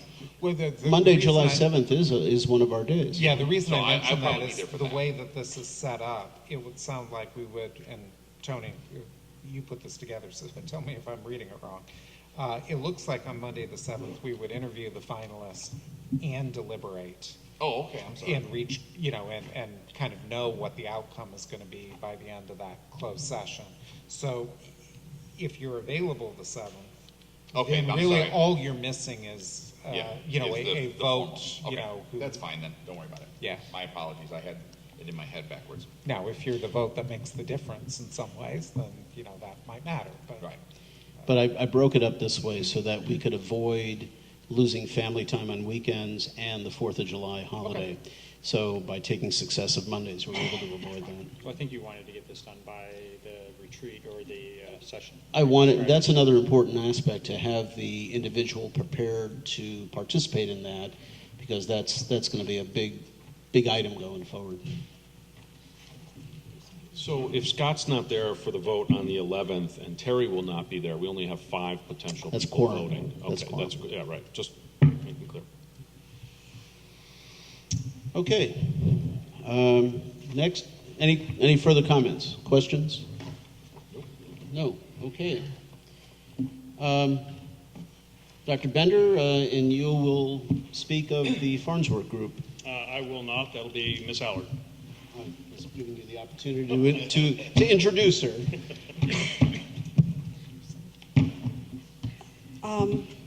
We've had multiple conversations over the last year about the Carpenter HVAC system and its inability to function correctly. We've analyzed, actually I need to correct the memo that I wrote because I cited a date for the most recent issues. Today we had issues. So we continue to have issues periodically, and you can't define what the problem is, to be honest with you. As the memo says, we have been unable to find the root cause of the issues. At the last board meeting, I talked slightly about, or briefly about, bringing in an independent consultant to review design, implementation, and products that were installed, and look at the coordination of all those efforts to determine which fractions of the project were not handled properly. Farnsworth Group is working with us here at Field to do some functional testing of the system as we install it so that we can hopefully prevent those problems occurring here at Field School and not having the same situation that we spend an entire year talking about Field's HVAC system. But we have to come, it would be difficult for me, I would assume it would be difficult for you as a Board of Education to sit here in September and we continue to talk about air conditioning problems and we continue as we get into the fall about heating problems, both to the staff that are in that building and to our community at large for the dollars that we spent on that system. I don't come before you lightly this evening and asking you for the authorization for the dollars that it's going to take to hire Farnsworth Group. Although we don't have it in writing, we have kind of an unwritten agreement with all parties that if we can identify specifically what the cause of the problems are, that vendor will be responsible for this, but we're going to have to front fund that cost. And there's no guarantee that we will get any money back. So again, we're asking you tonight to approve Farnsworth Group for a fee of $64,869.57 to analyze. They're willing to start tomorrow morning, analyze and examine the system that we have installed at Carpenter to determine where the problems exist. Becky, there's a fairly extensive protocol that they're going to go through, Correct. but I didn't see a timeline associated with that. So what is the anticipate completion date and We presentation? anticipate having a report by the end of August. End of August. Correct. That puts us right smack dab where school is starting. Correct. And potentially some air conditioning issues. I know most of it has been heat related. Right now, it's since the or the air conditioning season, the warmth outside hasn't happened. It's been all air conditioning problems. Combination of blowing. So it's both. It's both. In So, the same areas as the heating issues were? Or different Zone areas? 3 seems to be the critical area. I would ask Mr. Mackel to come up and clearly define the areas that we're having the problem. But it seems that on a daily basis, our Principal Baldoff, who is still here, it seems to be Zone 3 that continues to cause us some heartache. And we just have to get to the bottom of it. And that was zone 3, that was the heating problem as well? Heating and air conditioning problems, both. So it's the same zone that's giving both So problems. when they came in on President's Day, because we were at a board meeting and they were all here, getting the bid for Field, they said they were going to take President's Day when the students weren't there in February and try to find the problem. So are you saying they couldn't find the problem? No, we found a lot of problems. There's just a plethora of problems that we're having over there, and it appears that, every time we find one and get it solved, another one comes out. Zone 3 has been the major issue throughout the service of this system since it came in. We have blown now 3 different compressors in Zone 3. That's not right. It's just, there's something in there somewhere. And we do the diagnosis. We understand why the compressor goes. We fix that. We throw another compressor in. We put another compressor in. And 6 weeks later, the compressor goes again. So we need to take just a closer look and define. We can't get a handle. We can repair it very quickly, but we can't get a handle on what's causing it. So that's what the Farnsworth Group will come and just make sure that the system is working as it's supposed to. That we're looking at design, installation, and equipment. Those would be the 3 things that we're looking at. So, Becky or Scott, if this group comes in and they give us a report by the end of August, and assuming that repairs will be necessary, I'm just assuming there may not be, and in fact it may be settled or fixed by the time we even get to that point, because I'm assuming that the current architect and the installers will have been working on this throughout the summer. What time is going to be planned, or how will it be able to be corrected if school is in session in that building? Obviously, it'll have to be nights, it'll have to be weekends. What are some of the obstacles? And I'm just thinking ahead, because if we, which I do often. I understand. You're asking the same question. Yeah. If they were to be done let's say by the end of the first week of August, is there any way to, I hate to say speed up the process, but to try and analyze it, come to some conclusion, answers, and then still give you a bolus of time prior to school starting to actually get in there and effect any changes should they be necessary? So is that a hard and fast timeline? In other words, the end of August? Well, I'll quote Mr. Mackel, actually. He said he doesn't want to rush the process because we want to make sure that we do it correctly and that we look at every inch of, from beginning to end in the process. As we continue to say, design, installation, and the equipment that we're using, both from a controls and the actual system. We need to let them do their work. And I think if there's some minor things along the way, correct me if I'm wrong, we'll be correcting those as we go through. Oh, good. But if there are huge mechanical problems, you're absolutely right. We are going to be fixing those evenings, weekends, and until we get the job done. Gotcha. I think both Scott and I are committed to making sure that we stay on top of this process, that we get updates from the work that the Farnsworth Group is doing, so that we can monitor it and report back to the board. So two thoughts. Number one, if they happen to complete their process, there's nothing to stop them from completing their process before the end. You're of August. absolutely correct. And the second thing is, if they identify problems, will that have to come back to the board so that we can vote on an allocation of funding for that? Or will those problems be identified and fixed right then and there? What is the delay between? I guess I think both Scott and I believe that there will not be a cost to the district unless, as anybody who's familiar with the architect world, they say first dollar costs. So that if it had been designed that way, we bid it that way, we would have paid that cost up front. So I think if there are substantial dollars that we have to come back to the board, yes, we will do that. We have to, anything that exceeds $25,000. Frankly, I'm hoping that there is no additional cost to the board. Yeah, I'm with you on that. I echo that wholeheartedly. Yeah, I'm not anticipating. I'm not There's going to be anticipating. costs unless they make all the changes for free. I mean, we're assuming that they're going to diagnose something and then make those changes for free. But again, if it wasn't installed properly, they have to go back and fix that. Not at a cost to us, but at a cost to them. And I think we will sit down as a district, an architect firm, and the general contractor and have those discussions. This is infuriating, and it would be comical if it were the fact that we were just wasting taxpayer money by actually having to do a study to find out what we just paid for. Couldn't agree with you more, Scott. I'm livid. So in my world, where we build buildings and we run into this problem, we would behave a certain way, and I don't know if we can do that as a district, but I'm going to ask if we can. And yes, there's finger pointing, right? Is it design with the architect? Is it installation? Is it equipment? Right. Whoever. I understand we probably have to front this because we got to solve the problem. But I would suggest, if this is not paid back to us, that we begin a search for a new architectural firm.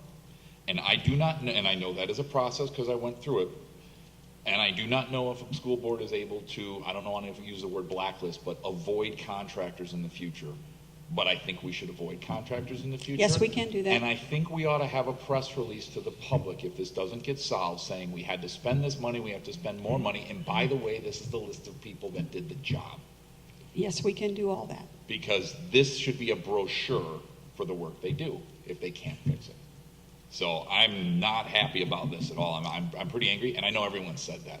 What I'm saying is I think we ought to make sure that our vendors know, guess what?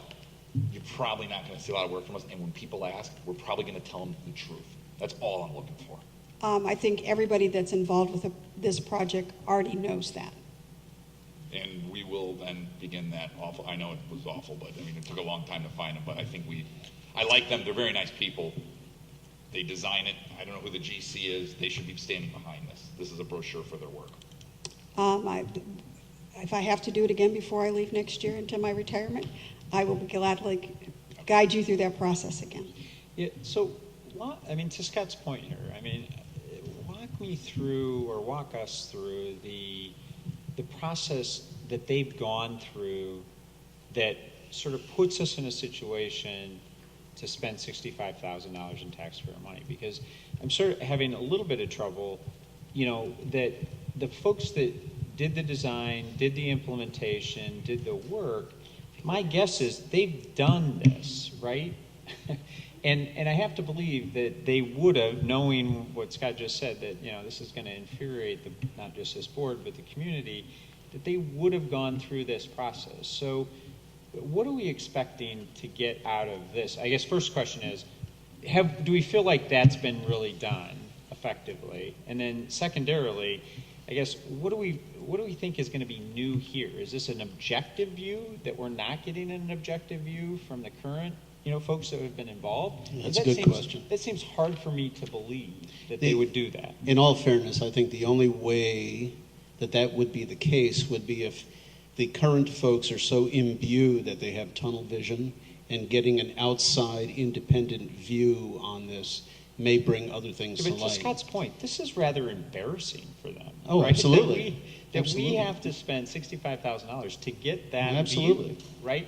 And I'm again sort of having trouble with the statement that if we come to find out that it is their fault, because I do not believe that this will have a good outcome relative to getting those costs reimbursed from the current contractors, right? Because they would have done it by now if they were going to do it. If they were capable of doing it, they would have done it, and they would have fixed it. There are performance bonds that are involved in this that we can pull. There are multiple avenues for us to go legally to recoup our funds. I would hope that it doesn't come to that. I think Tony said it succinctly, that I think sometimes when people are so involved in a process, they can't see the forest through the trees. Is that how you said that? Yeah, that's good.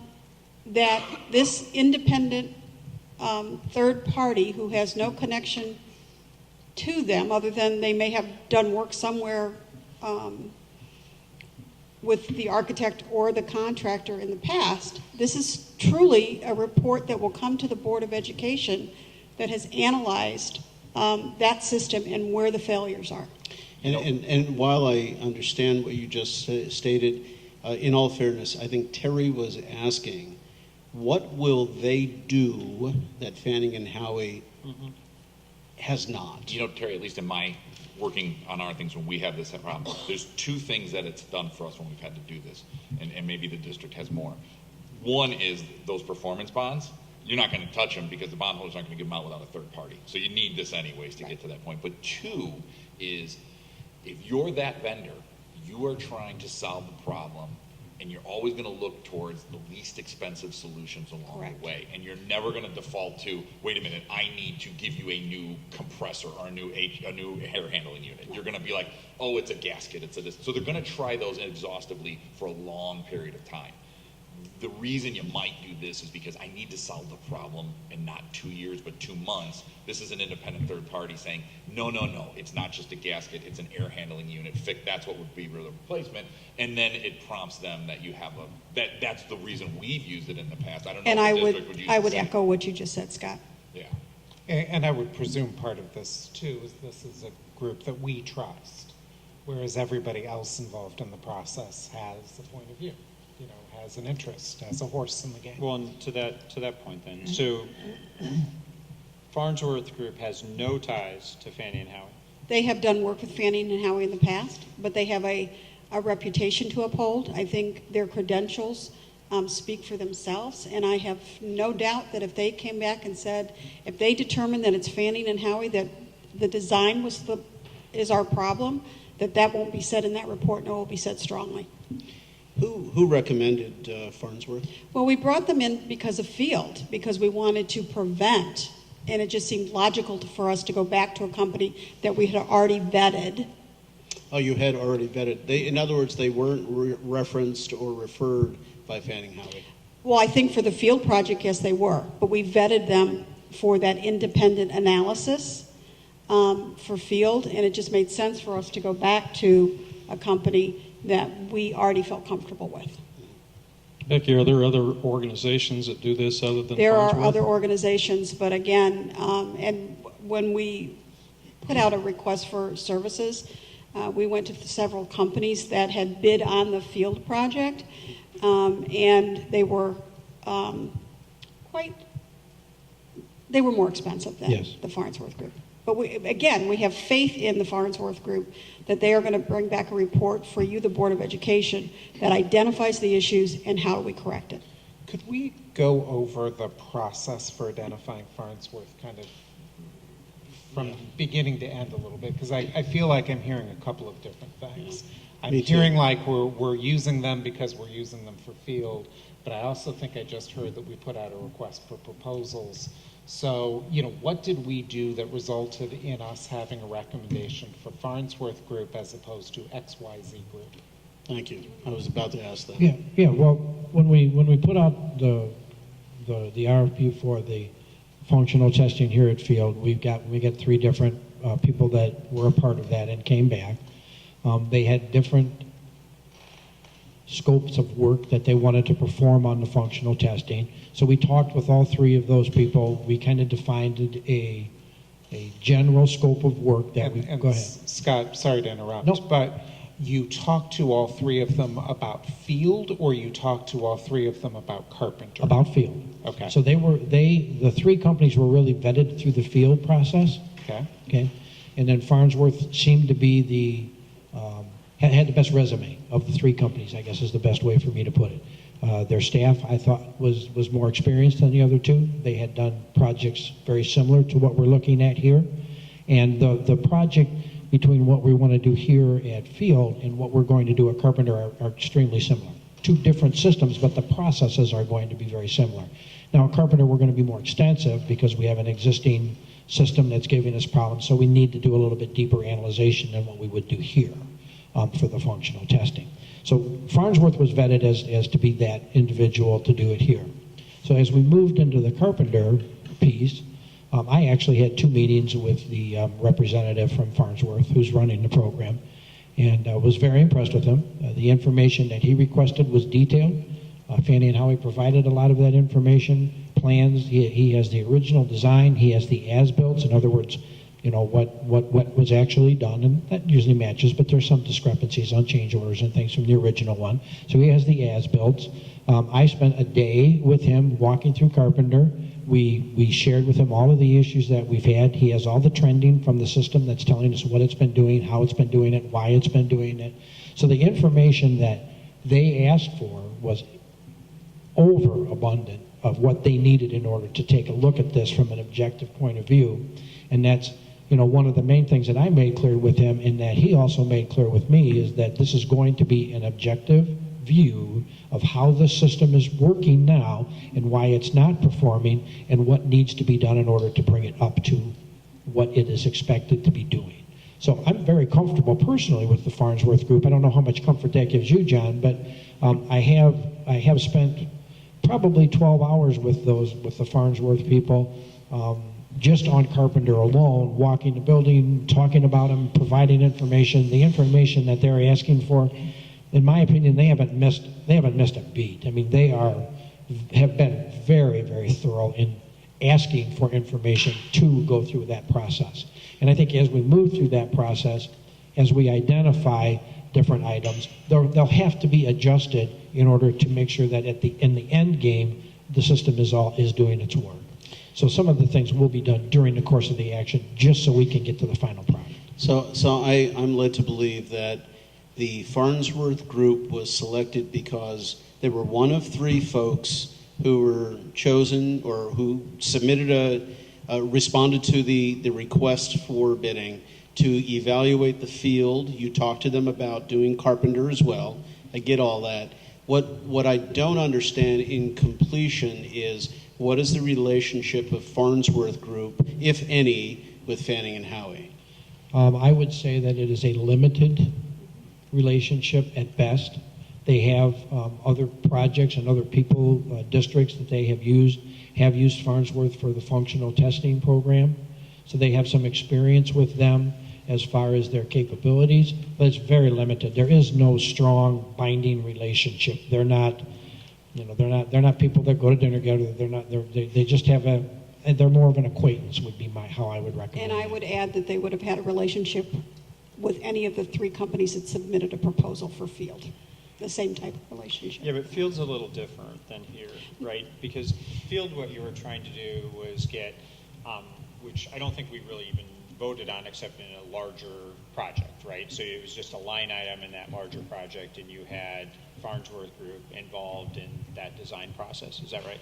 Okay. Well, we brought them in specifically because of the problems that we were experiencing at Carpenter Right. to prevent them. And the cost for field is less than $25,000, so it didn't require Right. the board's approval. We talked about it in public, but we did not ask for board approval because it's under $25,000. But a little different, because in this situation, the sort of kind of conflict of interest is a bit different, because if they do something and they have worked together or plan to work together going forward, right?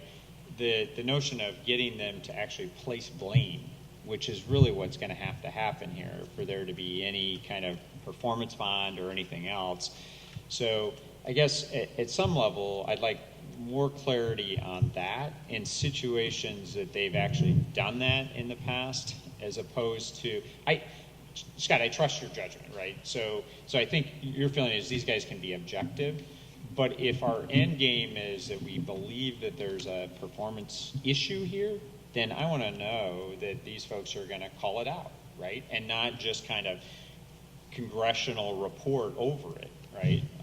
But sort of call it out and say where the issue is. I think they understand that very clearly, that that's our expectation, regardless of whether it's Effie Moran or LG, the products that were installed, or the control company, or Fanning and Howie.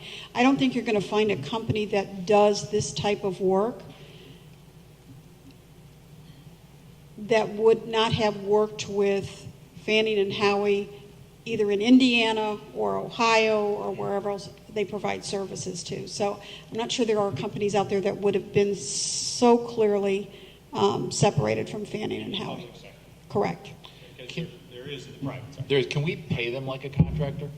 Meaning, generally when you pay a contractor, you're going to pay them over time as they incur time, but you hold back 10% until the job is done to your satisfaction and then pay them. They're used to that world. Could we do that here where we get some guarantee, and we at least that way? I mean, if we could probably do a search. My concern is you might not start that search and finish it until the middle of July, in which case there's poor kids in school again. But if we hold them to that, you know what? If this is just papered over, we're going to hold back 10-20%. Well, I don't expect them to submit an invoice until the report is delivered. Okay. And then if you're not satisfied with the report, then we don't pay that invoice. Okay. You have the authority to approve any payment to any vendor prior to the release of those checks. That's right. It'll sit on a consent agenda that you guys can. So the way I look at this is that there are architects, they go out, they design things. Sometimes they work, sometimes they don't work. There are groups and companies like this whose sole existence is to come in and figure out why things aren't working. So from the sounds of it, this group has worked with not only Fanning Howie, but they've worked with many, many, many architectural firms, because that's what they do. That's what they do. So there's always going to be some contact with some architectural group. And I guess in thinking how my practice would be, you develop a reputation for being honest, upfront, it is what it is, and you let the chips fall where they may. And it sounds like that's what this group does. Correct. And they have a good reputation, and if they come in and they say this is this, then Fannie Howie's got to say, well, they're a good group, they evaluated appropriately, from the machinations of things. I mean, it could be a good evaluation or a bad evaluation. If they have a good reputation, they will have done a good evaluation. And if they have, then Fanning Howie's got to pretty much say, yep, you're right. Well, Fanning and Howie will not see the report until it's presented to the Board of Education in a public meeting. Well, I wouldn't So they expect. won't have any critiquing of the report. That will be done by Scott and I, and you as the Board of Ed. Right. The whole But issue for me. I'm just trying to fill in how the Farnsworth group would function. Correct. The whole issue for me is accountability, whether it be the architect or the general contractor or this consultant here. I mean, if we're furious about this now, if this company were to come and point the finger at Fanning and Howie or the general contractor, but then that didn't work, because they're going to find any number of things, if just like before, and if they fix a whole bunch of things and we still have problems in the fall, oh my goodness, I can't even imagine, our heads would explode. So but my question is, what is their accountability other than we withhold payment? Because their report might look great, but what happens if we fix all those things and we still have problems? Then I think they still have an obligation to come back, because I think... Is that formal? Is that written? Because this is what I asked when we had the whole field project. It was the one thing that was holding me back, is what happens if you give us a junk product? What's the recourse? Yeah, Becky, let me push back on that a little Okay. bit. I would imagine we are hiring these people for advice and provided on a time and materials basis. Not to exceed this amount of money. I would be very surprised if the Farnsworth Group is going to step into the middle of this project that has not worked well and offered to guarantee the success of the project at this point. So my guess is, they're going to give their best advice. They're objective. We trust them, so we're inclined to take their advice. But that is no promise that their advice is going to be correct, or no promise that implementing their advice will cause all problems to go away. Right. But I can't imagine you would find any contractor in the world who would give you more of a guarantee than that. $65,000 just doesn't buy you a guarantee of $1 million plus project. It's a consulting project, basically. They're not going to warrant the project. Right. You're absolutely right, Scott. I They get won't that. warrant Yeah, it. the But I folks that agree should with have you. warranted it are the ones that were asking we're reviewing, essentially, right? Yeah. I mean, as I see this unfolding, this strikes me as we have been unsuccessful in getting the present participants in the project to identify the solution.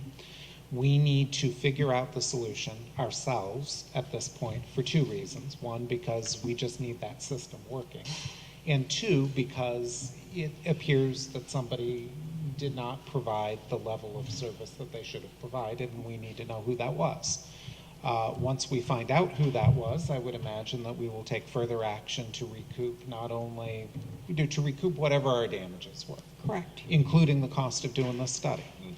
And that's probably about the best we can do at this point. And I guess it's also fair to say that, should the recommendations from Farnsworth Group come out, they be enacted, and it's still not 100%, we still have the option of getting a fourth opinion at that point. And this is speaking from somebody who's had 6 different HVAC people in his house. So I get the idea. But we always have We that have that other list, option. so we don't use any of them. I can provide that, please. So you, John, you don't have to FOIA it. John actually sparked something there. So, to the extent that if I were any contractor involved in this project, right, and I was doing what Scott said earlier, I was sort of fixing the mini things, but I'm not really fixing the big thing that costs a lot of money. And I see that a district is about ready to spend, what is this? What was the total cost of the project? $2.2 million. Okay, was gonna say about 2.1. ready to spend roughly 3%, okay, of the total project on basically a consulting project to place blame, okay, for where the issues are. I think I'd probably want one more chance, right, to try to fix this thing.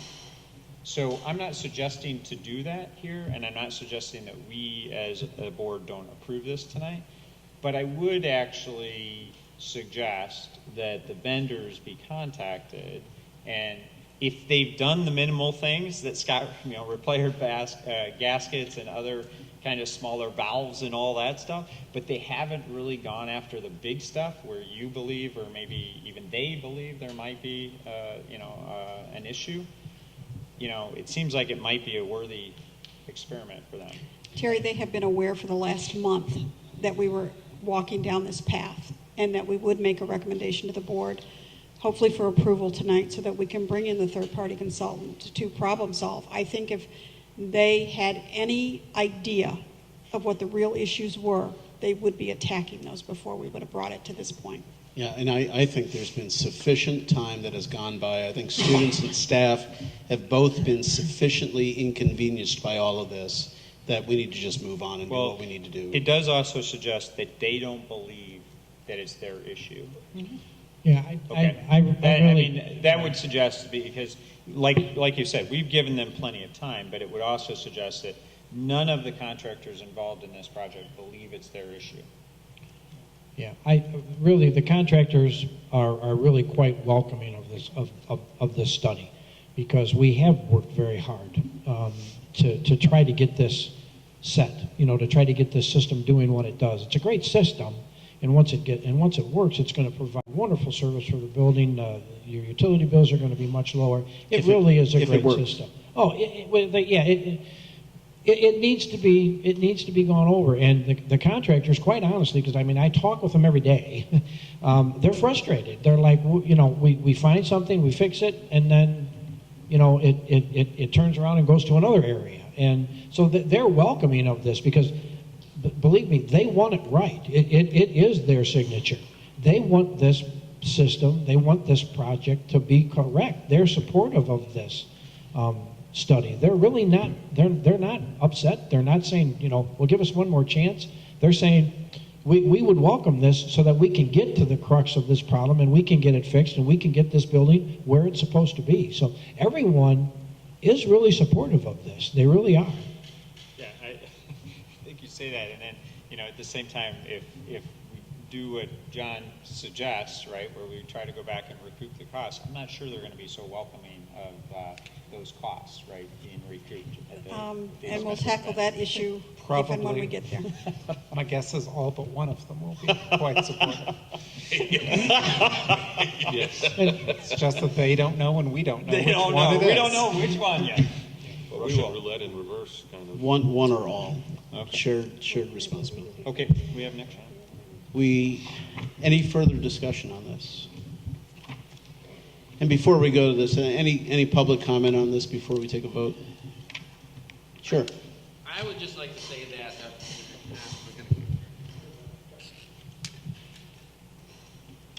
I just wanted to share, thank you for taking a look into this, because this has been exceptionally frustrating for the Carpenter staff and for myself all throughout the whole year.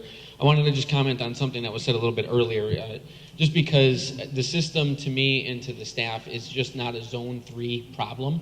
So I want to make sure that you guys understand it as well. That's been kind of our highlighted area, especially recently, of where we've been and having some issues, and where we're having issues this week. We're going to be closing out the school year with problems for the last week of school. Again, this is what we continue to focus on when we should be focusing on other things. But it's the whole system. It's not just one particular area of the building. I mean, when you look at the way that the system came in, and with the cassettes and with the sensors and how everything is set up, that is throughout the entire building. They also talked about the hallways and how it's heated or how it's cooled in the hallway. So it's an entire building issue. It's not just a one zone issue. So I kind of wanted to clarify that a little bit so you guys were aware. Thank you. Okay. Any final further board discussion? If not, I'd like to take a motion and a second. I move that the Board of Education of Community Consolidated School District 64, Park Ridge-Niles, Illinois, approve the contract for retro commissioning services with the Farnsworth Group for the lump sum fee of $64,869.57. How much? 64,000. I'm sorry, $64,869. They can have it all. That was a Freudian slip. Yeah, no kidding. I'm going to get a cut, so let me redo that. Thank you. For the lump sum fee of $64,869.57. That's better. Thank you. Thank you. Second. Second. Thank you. Before we take a vote, can I ask just one question that just occurred to me from the wording of the motion? Becky, the motion says a lump sum fee. I think earlier, at least when I was asking a question, I was assuming it was time and materials not to exceed. Which is it? The proposal is written for a lump sum fee. but they have agreed to do it on a time and materials basis, not to exceed this amount. Then shouldn't we change the motion to have it be for a time? I don't have anything in writing. That was just a verbal commitment from them. Well, why don't we approve it for time and materials then? Because I'd rather do it that way than the lump That's sum a good fee. point, because they Give could me a chance find to the reread it, issue, too. they could find the issue And a a couple month more into the dollars. project, right? Would that change things? No. Okay, let me, Yeah. maybe it doesn't matter. Right, yeah, in order to do it properly, we need to look at the system. We need to make adjustments. We need to make sure that everything in the system is working properly, and then go through the steps of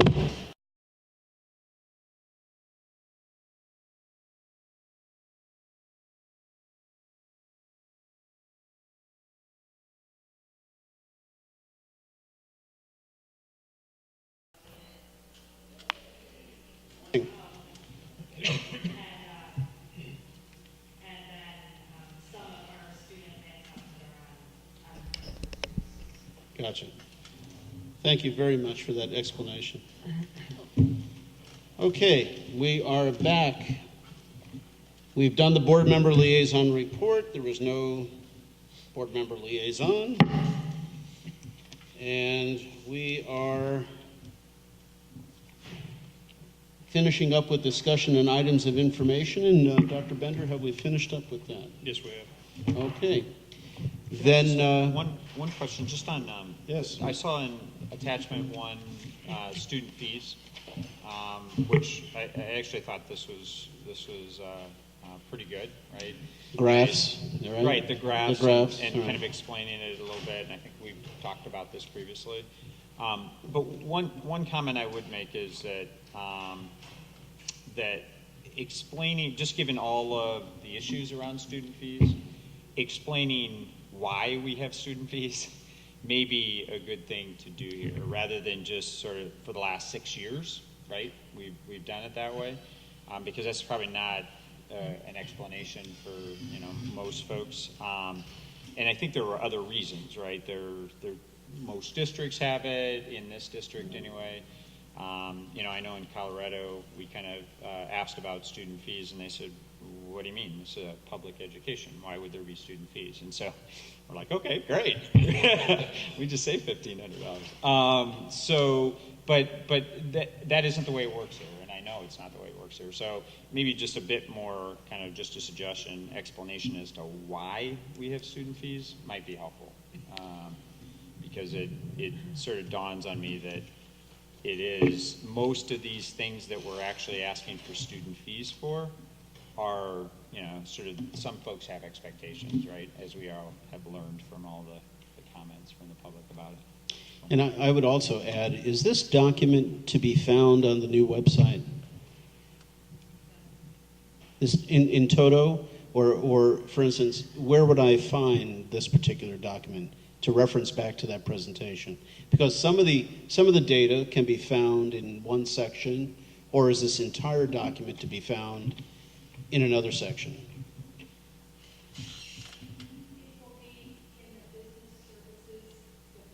Okay.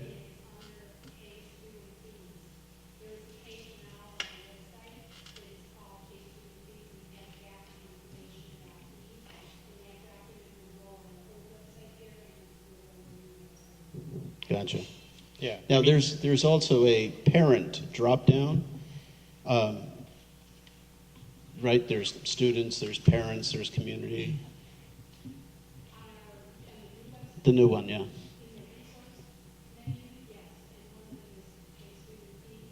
Okay. So it'll link right back to it then. Yeah. I mean, even something just as simple as the, cost of education is not always covered by public funding. Yeah. Right. Leave it at that. Right. Anyway. Okay. All righty. So our final a bit of business is to adjourn to a closed session. So that will be according to 5 Illinois Compiled Statute 122C11 to discuss pending litigation. That's a motion. I'll need to have a second. Second, we should probably add no decisions to be made and not to return to open session, right? As always, no decisions to be made in closed session, and we certainly will not come back into open. Thank you, John. So was that a second? Yes. Okay. We'll need to take a vote then. Vicky? I, Aye. Aye. Yes. Aye. And Dathan? Wanna go Go into to closed? Dathan says yes. So we'll do it.